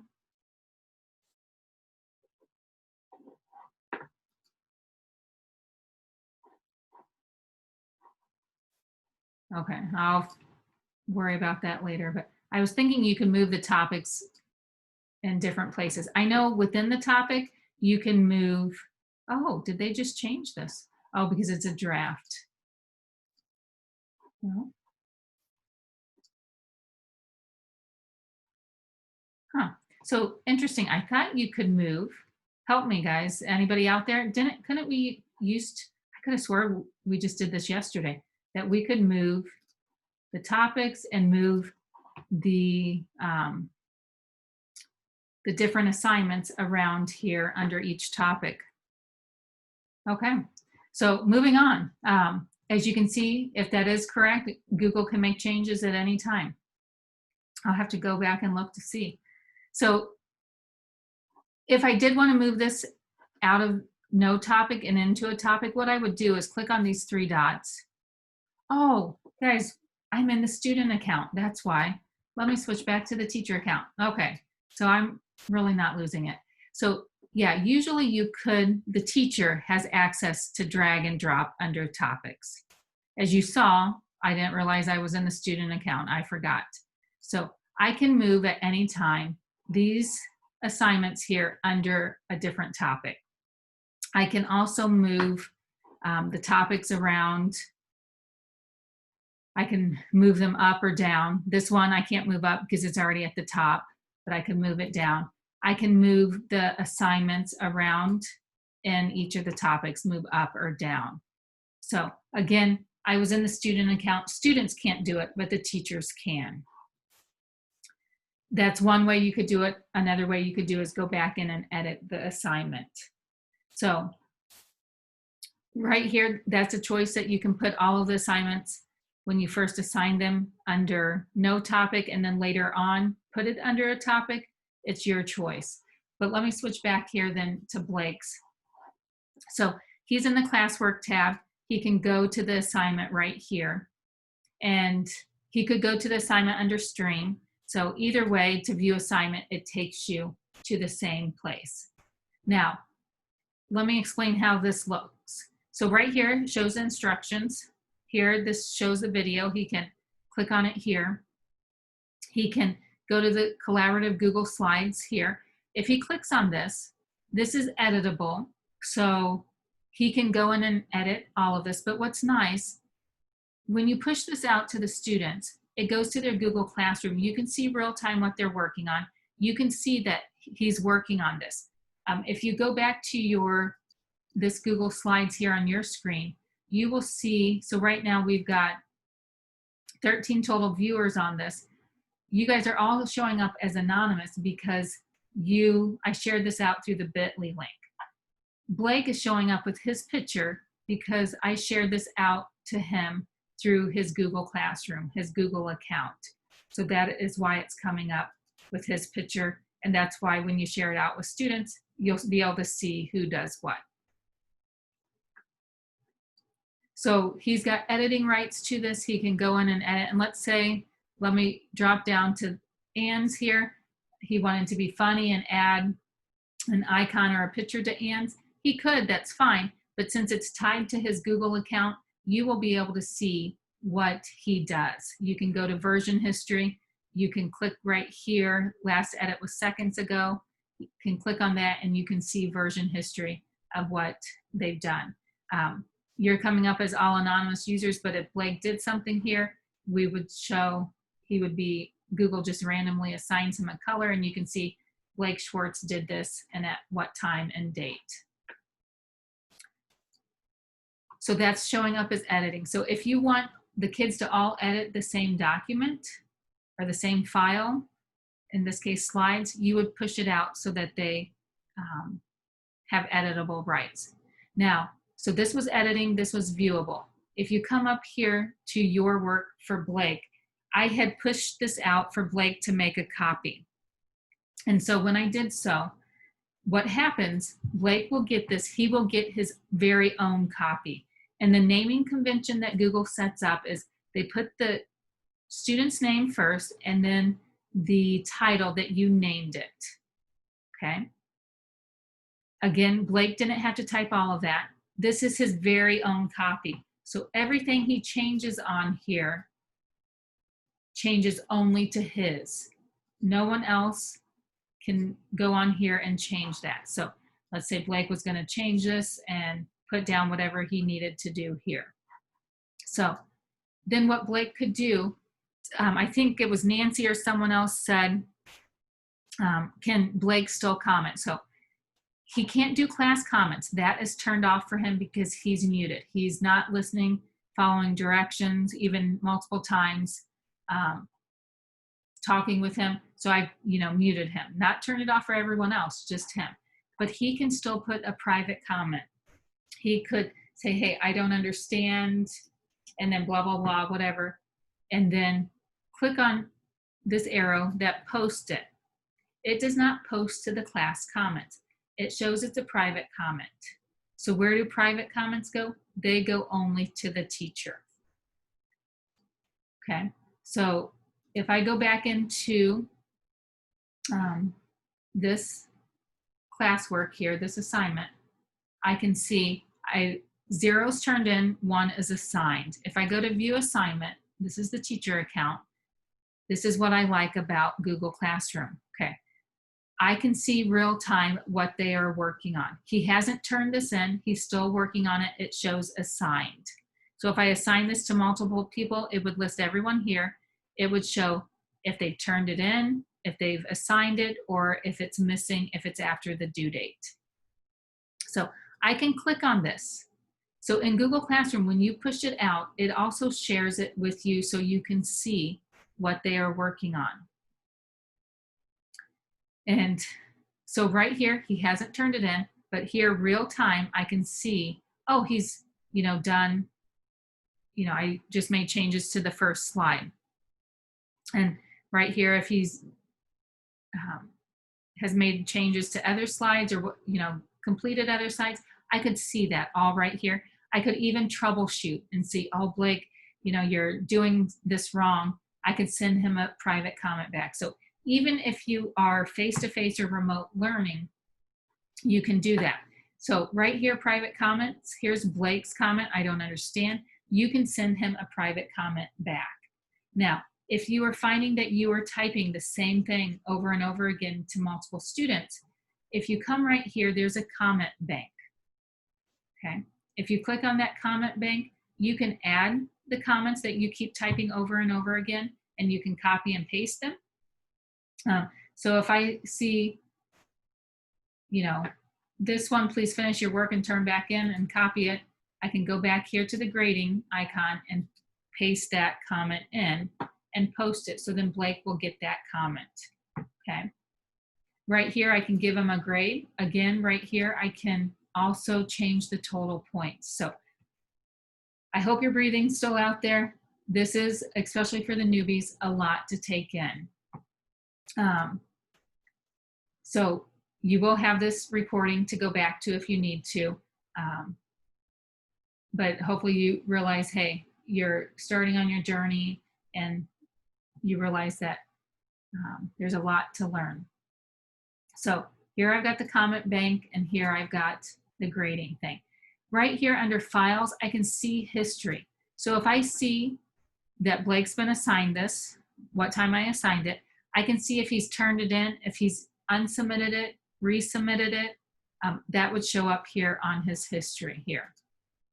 So how did I get here? I went over here to, I was in my Google Classroom and I went to view assignment. So let me go back to my Google Classroom. I can get to it from here, my stream, because I have show condensed notification, or I can go to my classwork and view the assignment. So if I click on view assignment right here, I would have a screen, a thumbnail view of all of the students' work here. And this was, you know, make a copy. If he had turned this in, it would say 1 turned in.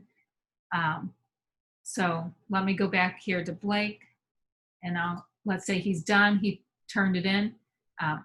He has to hit the turn in button and then you have to hit turn in here. So this is something you will need to let them know. I will tell you sometimes kids would hit turn in when they weren't done because it just showed that, hey, they didn't have any missing work, that it was turned in. But let's say Blake turned it in and he thought, oh, we forgot to do something. He can go in and unsubmit that. Why does he need to unsubmit that? In case if he needs to go back and then edit that. So if he clicks on this, I don't know if you've noticed the difference here.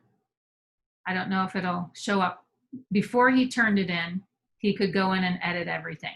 Right now, he's turned it in. It is only showing view only because he turned it in. You have the rights to it now. He can't make changes to it while it's turned in. Why? So you don't go crazy about grading an assignment that changes in the middle of you grading it. So while it's turned in, they can only view only. So if he needs to go back and edit that, then he can unsubmit that and hit unsubmit, and then he can go back and click on it. He's got rights to it then to go and change. The view only is gone then. But that sometimes is confusing for the students and teachers, that you might get a lot of emails that the kids are requesting edit access to their documents. They just have to unsubmit it and then go back in and make changes to that. So this was the turn in. And the only thing that shows up here is make a copy. Now, can they still turn in things that you don't assign to make a copy? They can. If you go right here to add or create, they can click on that and go in and add and create if they already have something created from Google Drive link or file, or they can create new from these 4 apps right here. So then if they create new from right here within the Google Classroom, if they create a new drawing, what happens, creating a new drawing right from the Google Classroom assignment, it puts their name up here and then it puts the date. So that's the naming convention of creating right from within the Google Classroom.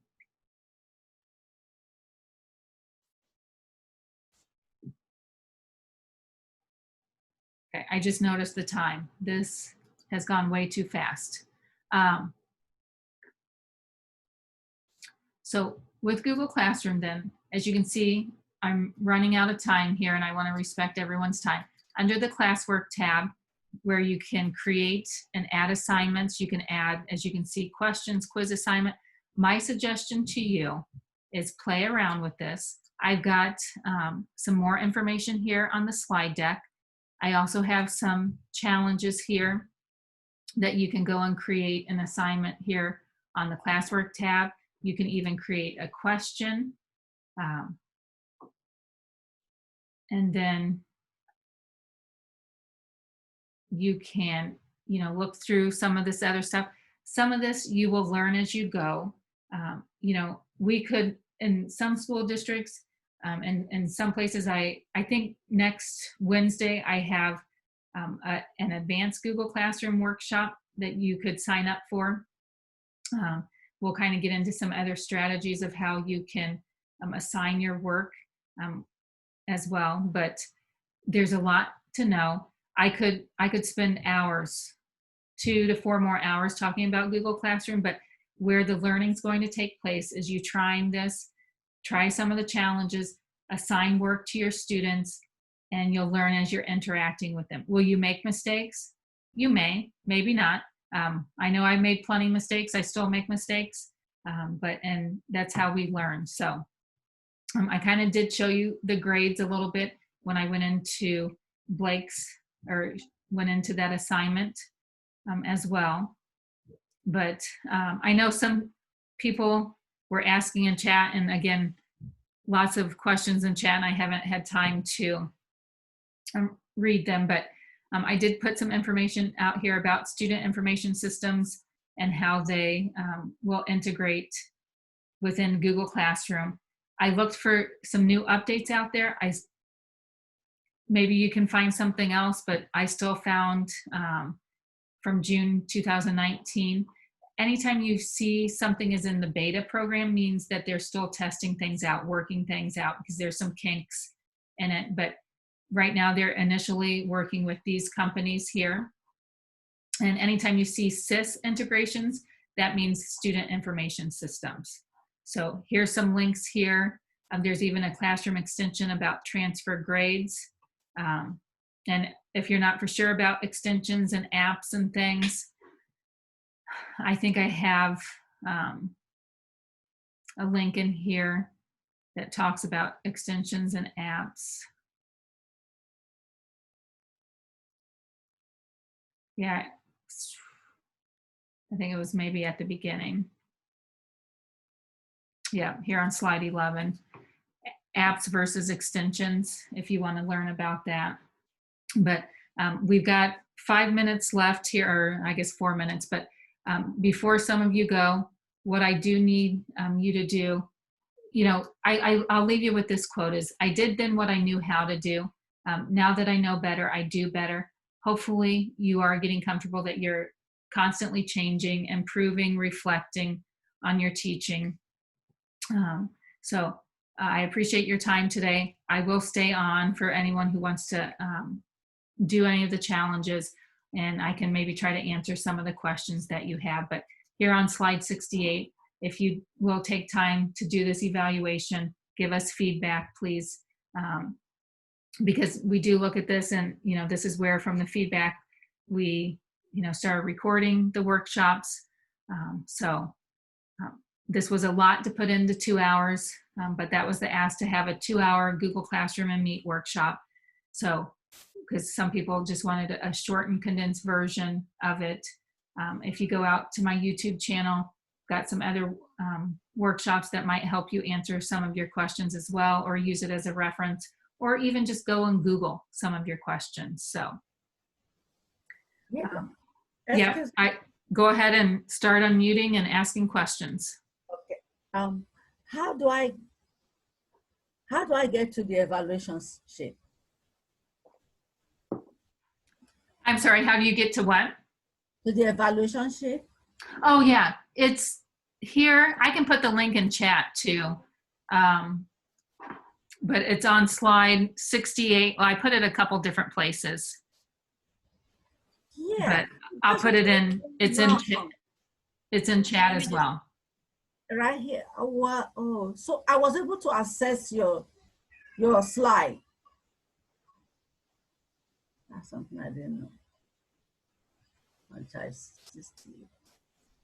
Were you able to get the slide deck? No, I was just doing on my own Google Classroom. I didn't know that I was supposed to do it right on your own slide. No, you didn't have to. Okay. So could you now send me the link? Or Yeah. is that the link for the evaluation, please? Yeah, the link I put in chat. Do you see it in chat? Okay, let me check. Okay, check it out, and if not, send me an email and I can send it to you through Okay. your email. It's on chat. Oh Lord, where is it? Lisa, I had a quick question about Google Calendar, Google Classroom, and Google Meet, and integrating them kind of all together, if that was even possible. So with the unique Google Meet link that Google Classroom has, is there a way to schedule that in Google Calendar, having that unique link, so that the parents or the students are getting that scheduled time sent to them with that unique link from Classroom? There's not a seamless integration right now that we think we should have. So the workaround that we were trying is, Was it like the one you were doing earlier to put it in the notes? yeah, to put it either in the announcements, or if, yeah, when you're on the calendar, yeah, to put it in the notes. Yeah. Okay. Yeah. If that's the only way to do it, that's fine. I didn't know if there was another way that was a little bit more seamless. All right. That was my only question. Yeah. Yeah. Great question, Kara. Right now, there's not, that's been a big ask from teachers to do that, so that it's also, can see it on the calendar. Hey, every day, 9 o'clock, it's just another place for them to go and open up the Google Meet. Yeah. Yeah. That would be awesome. That would be. Thank you. Yeah, you're welcome. Thank you. Lisa, I've got a question for you. Yeah. If I am putting, I've scanned in some documents as PDFs, and then I want to make them interactive into my classroom. So I was trying to change those into like a PNG or a JPEG to put them into slides to then take a text box and allow the kids to type into things. Well, I ran into a lot of issues, and I'm not real tech savvy, so that didn't go well. So then I used the snip tool, and that worked well, but then it like makes a lot of things blurry. So do you have any ideas of how I could go about doing this? Yeah, great question. Yeah, this has been a big ask. And when the workshops are longer, I do try to go into Cami as well. Okay. And talk about that, and I put that at the bottom of the slide deck. If I go, what I did is I've got Cami, the Cami extension on my extension bar. How do you get extensions? I went to the Chrome web store, and it's chrome.google.com/web store. And when I go into the Chrome web store, Cami is an extension there that I've added. Are there other ones out there? There are. Again, you get used to what you've used or what you learn about. So again, I don't work for any tech companies out there trying to convince you to do one extension, one app over another. And what this does, it allows you to annotate PDFs. There's a free version and a paid version. If you look at the bottom here, starting with slide 64 and slide 65 here, here's the free account, here's the teacher plan. When I was in the classroom, the students and we always did the free account because it gave them an opportunity to put in a text box and type in on the PDF. And let them draw, highlight. As you can see, a lot of options. The more I've used it over the years, I like the paid version. You've got other options there, but again, being in the classroom, the free account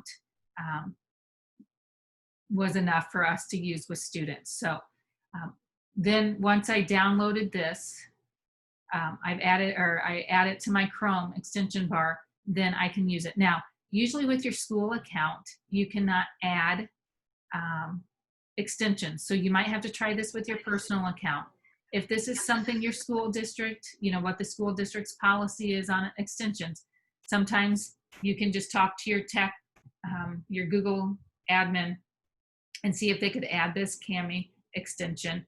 Tell them it's free. But what they have to check is to make sure it's COPA and SOPA compliant. It's the Children's Online Privacy Protection Act, because what all of these extensions do is on the back end, they collect data. And so you got to make sure that they comply with, what they do with collecting student data, what they do with that data. They may integrate within the Google, your G Suite apps for education as well. So that's hopefully the shorter version of that. So again, you could try this with your personal account, but if you're wanting students to use this, this extension would have to be pushed out to them. Again, there's other extensions, other ways to annotate PDFs. If I learned about another way, if you use an Android tablet, or you have the Android operating system, there's another way you could do it, but I'm going to focus on Cami then. So then what I done here is I've got this PDF here of this digital citizenship contract. So if I send this out to students, then what can happen is they can highlight this, they can put in their information. As you can see, they can write on it. I think everything I did here was the free version. So how do I do this? Once I have the Cami extension integrated here, I can annotate with Cami. It says open with. Could I open up with Google Docs? I can, but the formatting sometimes doesn't stay. So if I annotate with Cami, then what happens on the side of my screen is I get a toolbar with Cami. You can, when you're first adding Cami extension, they give you a trial period of, all of the features that they have there.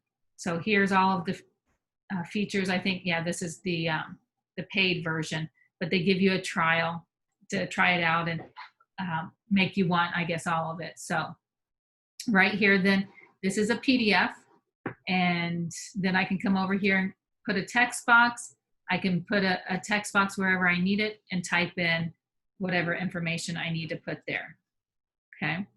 And then I can move the text box around. I can delete it by hitting the X if I don't need it there anymore. I could also, drawing shapes. Again, I'd have to, double check on that slide. I know what text-to-speech and dictionaries, under the paid version, but if I need to, I can come over here and use eraser, but this is a tool that then I can manipulate a PDF. Okay, so if I would do this on my personal account and set this up, in order for the kids to actually interact with it, they would still have to have the extension. Correct. Yeah. Okay. So there is a free one. Okay, if my school would approve the extension, then will my kids have access, or do they still have to add it themselves? No, usually, yeah, school districts don't let students add. So again, your Google admin would have to push that out to the students' accounts. Okay. If you don't mind, I've got another quick question. When you talked about the kids being able to unsubmit something, yeah. So say like they would turn something in and then they decide, oh, I didn't do a very good job on it, I want to unsubmit. Does it honor your due date as well? Or will it allow them, like, let's say for instance, it's due at midnight and they put it in at 11:59 and then go, oh, I didn't do a very good job, I want to unsubmit it. That way I have more time to work on it. Does it do that, or does it honor your due date? Okay, so great question. Yeah, I didn't get time to talk about that. So if I go up here to the Google slide, this is Blake, the student. And so it's showing missing here on the Google slides, and it shows that he turned in. It shows that he's going to turn it in. So then he's turned it in. It shows that it was turned in late. Okay. Then he says, oh, he forgot to do something, he hit unsubmit, goes to unsubmit,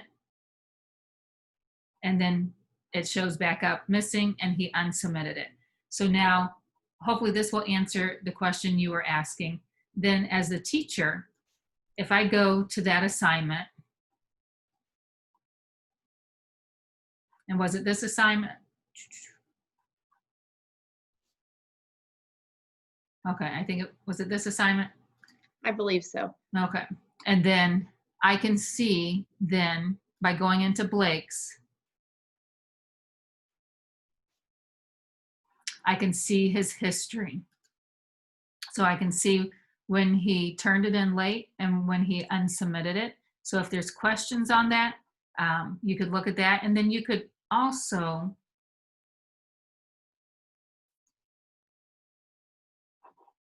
I can throw this up in a new tab here.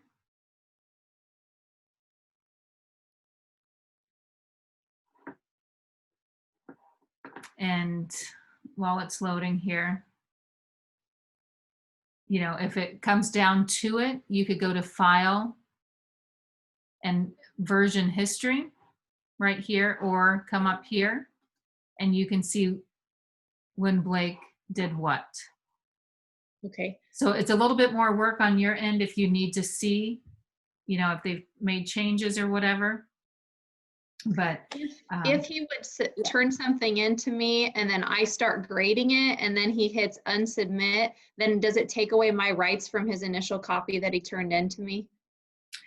it will, yeah, good question. How does that work? Let's just try it out here again. Let me go to Blake, the student, turns back in. So then as the teacher, let me close some of these things.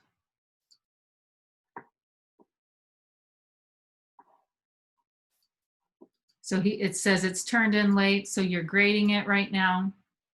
Well, you've got it open. I don't think I've ever tried this. Maybe I did in the classroom, but it's showing it. It's turned in, it's done late. Let's say while you have it open, are you asking, can he unsubmit it right now as you're grading it?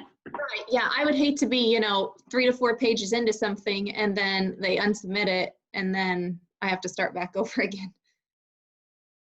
Yeah, I've never tried this before. So hitting unsubmit, hit unsubmit, and it goes back to missing. Okay. So then let me reload this page.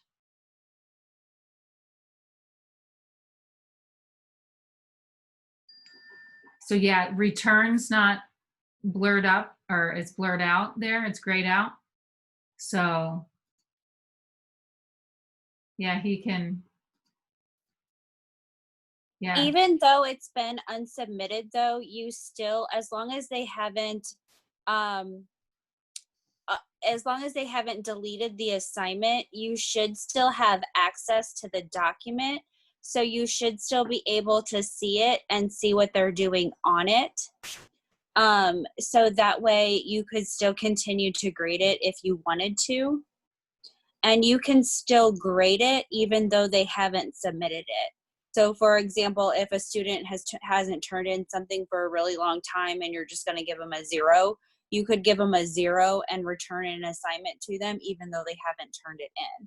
So if they unsubmit it while you're grading it, you should still be able to look at the document even though they have unsubmitted the document.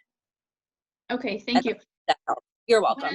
Whenever I hit return to them, are they able to make changes then to resubmit that to me?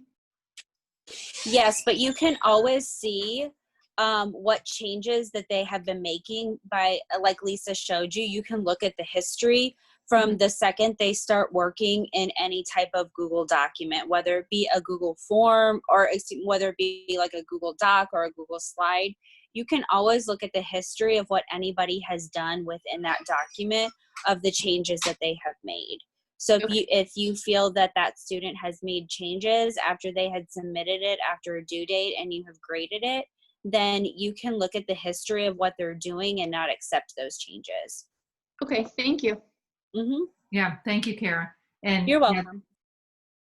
Right here, the see history. This is where you can see the history of it, and if they do argue with you, Yeah, and about- there's a way to see like the actual changes that they made by looking at, do you know how to, I'm assuming you know how to do that, Lisa. Do you know how to do that? Yeah, the version history, what I just showed, or do you do Yeah, it different? you can see like, you can see what they've actually done within the document. Yeah, is this what I just showed, what you're saying, the version history, or do you do it a different way, Kara? Hold on, let me open something on my computer. Yeah, like it's going to, let me open a slide. Like it's going to a version history, but then you can like see what they, yeah, like off to the side there. And if you click on that, you can see what edits they have made within the document. Yeah, and it shows you the time and date, and you can even name this version, make a copy, you know, push it Yeah. out to the students. And Yeah, so then, and you can push it back to the version that you want it to be so that you can see what, and so you can see what they're doing within their document. Thank you. yeah, thank you, Kara. You're welcome. Yeah, Mindy, great questions.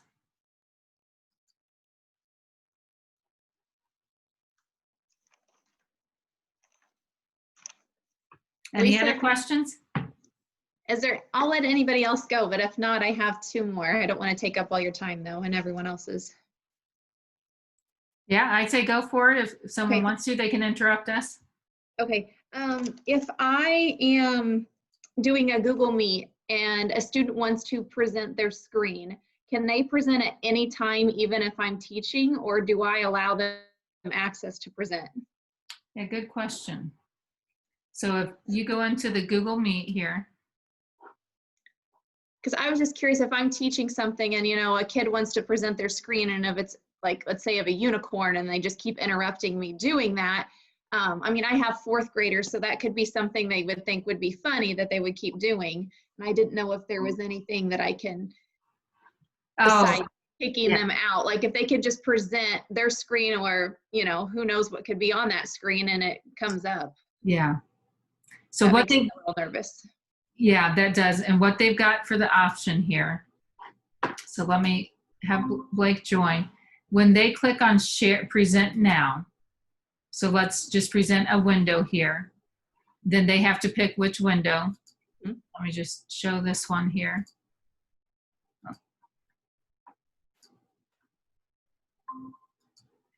And then let me switch back to the teacher view.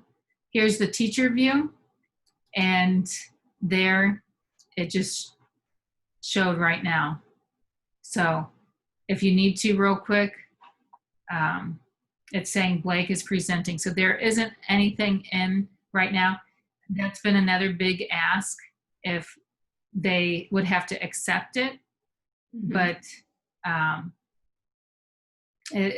when a kid hits present now, it does throw it up there on the screen. And then my last question would be, I started playing around with Google Classroom towards the end of the school year, and I put in like an assignment, and a lot of it was like short answer and things like that. And so I would type in feedback of, I would accept many answers, but I would want them to get feedback that says, well, this is along the lines of what I wanted you to answer. And then it would come back when it would grade it, it would say, you know, you got 0 out of 10 correct. But then I still was able to go in, you know,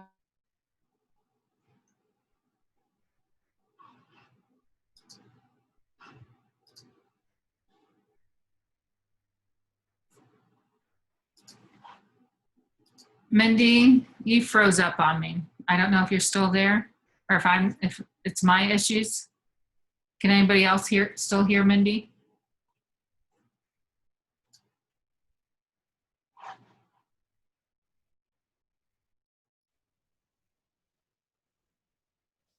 Mindy, are you creating a quiz on Classroom? yes. Well, no, I created what did I create? Was it like a form and then it was like a quiz? Hang on, give me just 1 second. I can't, it's been a little while. I just remember this being an issue. And thanks, Kara. So, for, like, did you create a quiz assignment and then it had all short answer questions? Yes, that's what it was. Yes. Okay, so when you do that, there is an option for, when you create that, I'm trying to remember exactly how I did it. Like, when I do that, I always create a form instead and I've never really done a quiz assignment. I always create a Google form instead and turn my Google form into an assignment that can be graded. So I've not used the assignment tool, but I've used forms and turned forms into a quiz, and then that will import your grades into Classroom. And there's an option in there that says that it will not push out grades until I have assessed them first. Okay, that will probably help, because I was having them watch a video in science and then answer some questions on it, and they were short answer questions. And so each student's going to have a different answer, but they are still along the same lines, but it's not going to be word for word as to what I've typed in as the feedback box, but it would still count them all wrong. Well, then the parents were upset with that because I hadn't had time to go back in there and view every single answer and give them the appropriate points for it. So I didn't know if there was some way to delay that, like in the quiz when I was making the quiz. I don't know. I'm not as familiar with the quiz assignment option, but if you go into forms, you can turn it into a quiz, and then when you go into your settings, there is, I think it's settings, but some option when you turn it into a quiz, and it says like you get to like offer the feedback first. Okay. Before they see what their answers are. And I specifically do that, especially if I have, like you said, a short answer response, because I want to assess it first. Right. so everything. Yeah, right there, because it says right there, like you're showing, Lisa, under release grade, you can choose immediately after submission. I make sure that's not selected, and I say later after manual review, so I can give feedback. And I create it in forms first, and I turn it into a quiz on forms. And I don't know if that's what it looks like in the quiz assignment, because I've never created it that way. Okay. Yeah, Kara's right. How I do it as well, I create the form and then I add it as an assignment. The difference here in Google Classroom, I usually don't, on the classwork tab, I don't go, kind of what Kara was saying, I don't go to the quiz assignment to add the quiz, because the only thing that does is it creates a blank Google form quiz for me. Well, when I go to add the assignment, I already have the quiz created, so I just go and pull it, and then I can just hit X out of it. So really the only difference is if you haven't created the quiz, it will turn a Google form, and you can create it right from here. But when I add my Google form here, and it sounds like this is what Kara does too, she just adds it right from the assignment. Okay.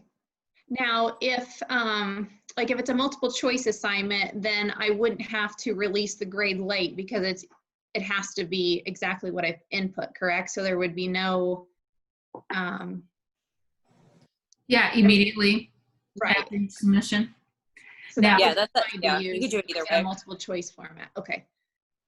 And if you look here at slide 49, so if you do use the Google form and you use the grade importing, it will go ahead and put the grade into Google Classroom from your Google form. But your Google form has to be set up this way. It's got to automatically limit each form to one response. It collects email addresses and restricts responses to only people in your Google domain, which that makes sense because we're using Google Classroom. Here on slide 50, here are some issues from the grade importing problem. So if you don't have the option to turn it on, double check on your form that you've got the settings set up properly. And these 5 bullets are some things to double check. And then right here is a snippet, what it's going to do. once this is a Google form here, then you can hit import grades here in your Google Classroom, and it will import the grades from the Google form if you had it graded as soon as they took it.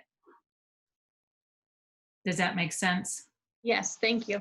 Yeah, no, these are great questions. Yeah. And, you know, as you will see, the more you're going to get into this, you'll have more questions. So feel free to reach out to any of us here that can help you. So, and then your teachers in your building, they'll probably be turning to you for all of this help because they'll know that you know how to do all of this stuff.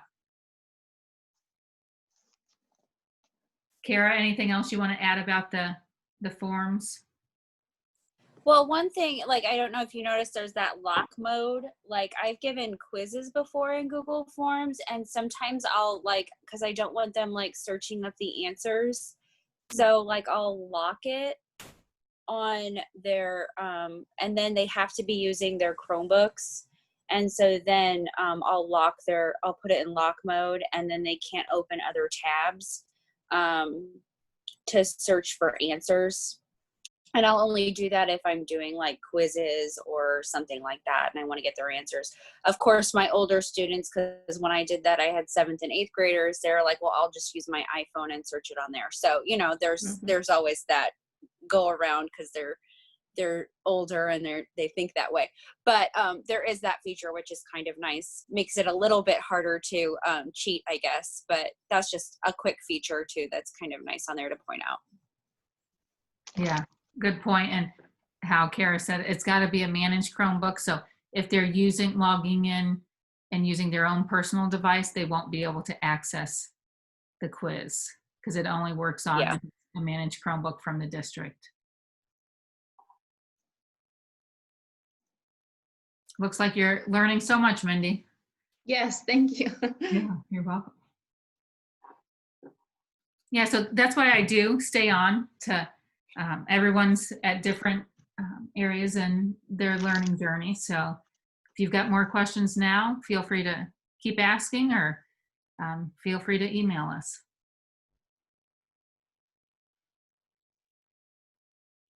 And I know there were more questions in chat that I didn't get to. Kara, were you able to help answer any questions in chat? I was trying to answer some while you were teaching, but I don't know if I was very helpful. Yeah, that's I tried. And there for a minute, I appreciate you jumping in because I guess with me having the Google Meet up, I must not have had the good connection. So yeah, you froze. I was like, I think you're frozen. Yeah, it was me. You're welcome. I'm happy I was able to help. You did a wonderful job. Oh, well, thank you. And if you ever want to jump in on other workshops and want to help out, as you can see, it can always use the help. Well, thank you very much, Lisa. Yeah, you're welcome, Kara. And that's what I was just looking in chat. Since it kicked me out, I don't have the chat from what people said earlier. So any other questions out there for Kara or myself or for anybody else that can jump in and answer? Kara, anything else you want to say?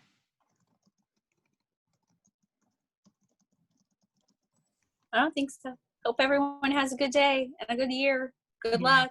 Hang in there. Yeah, good luck. Yeah, everyone can use that.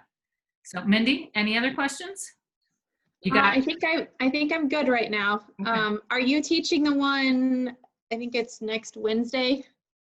Yes. About, I think, advanced Google, is that, or classroom, is that what it is? Yeah. Yes, okay. Yeah, I'll be back for that. So I'm sure by then I'll have some more questions, but I was hoping to attend some of the stuff on, are you doing August 6th as well? Yeah, on that Thursday. Yeah, there was a lot going on there and I wished, but we have to be in district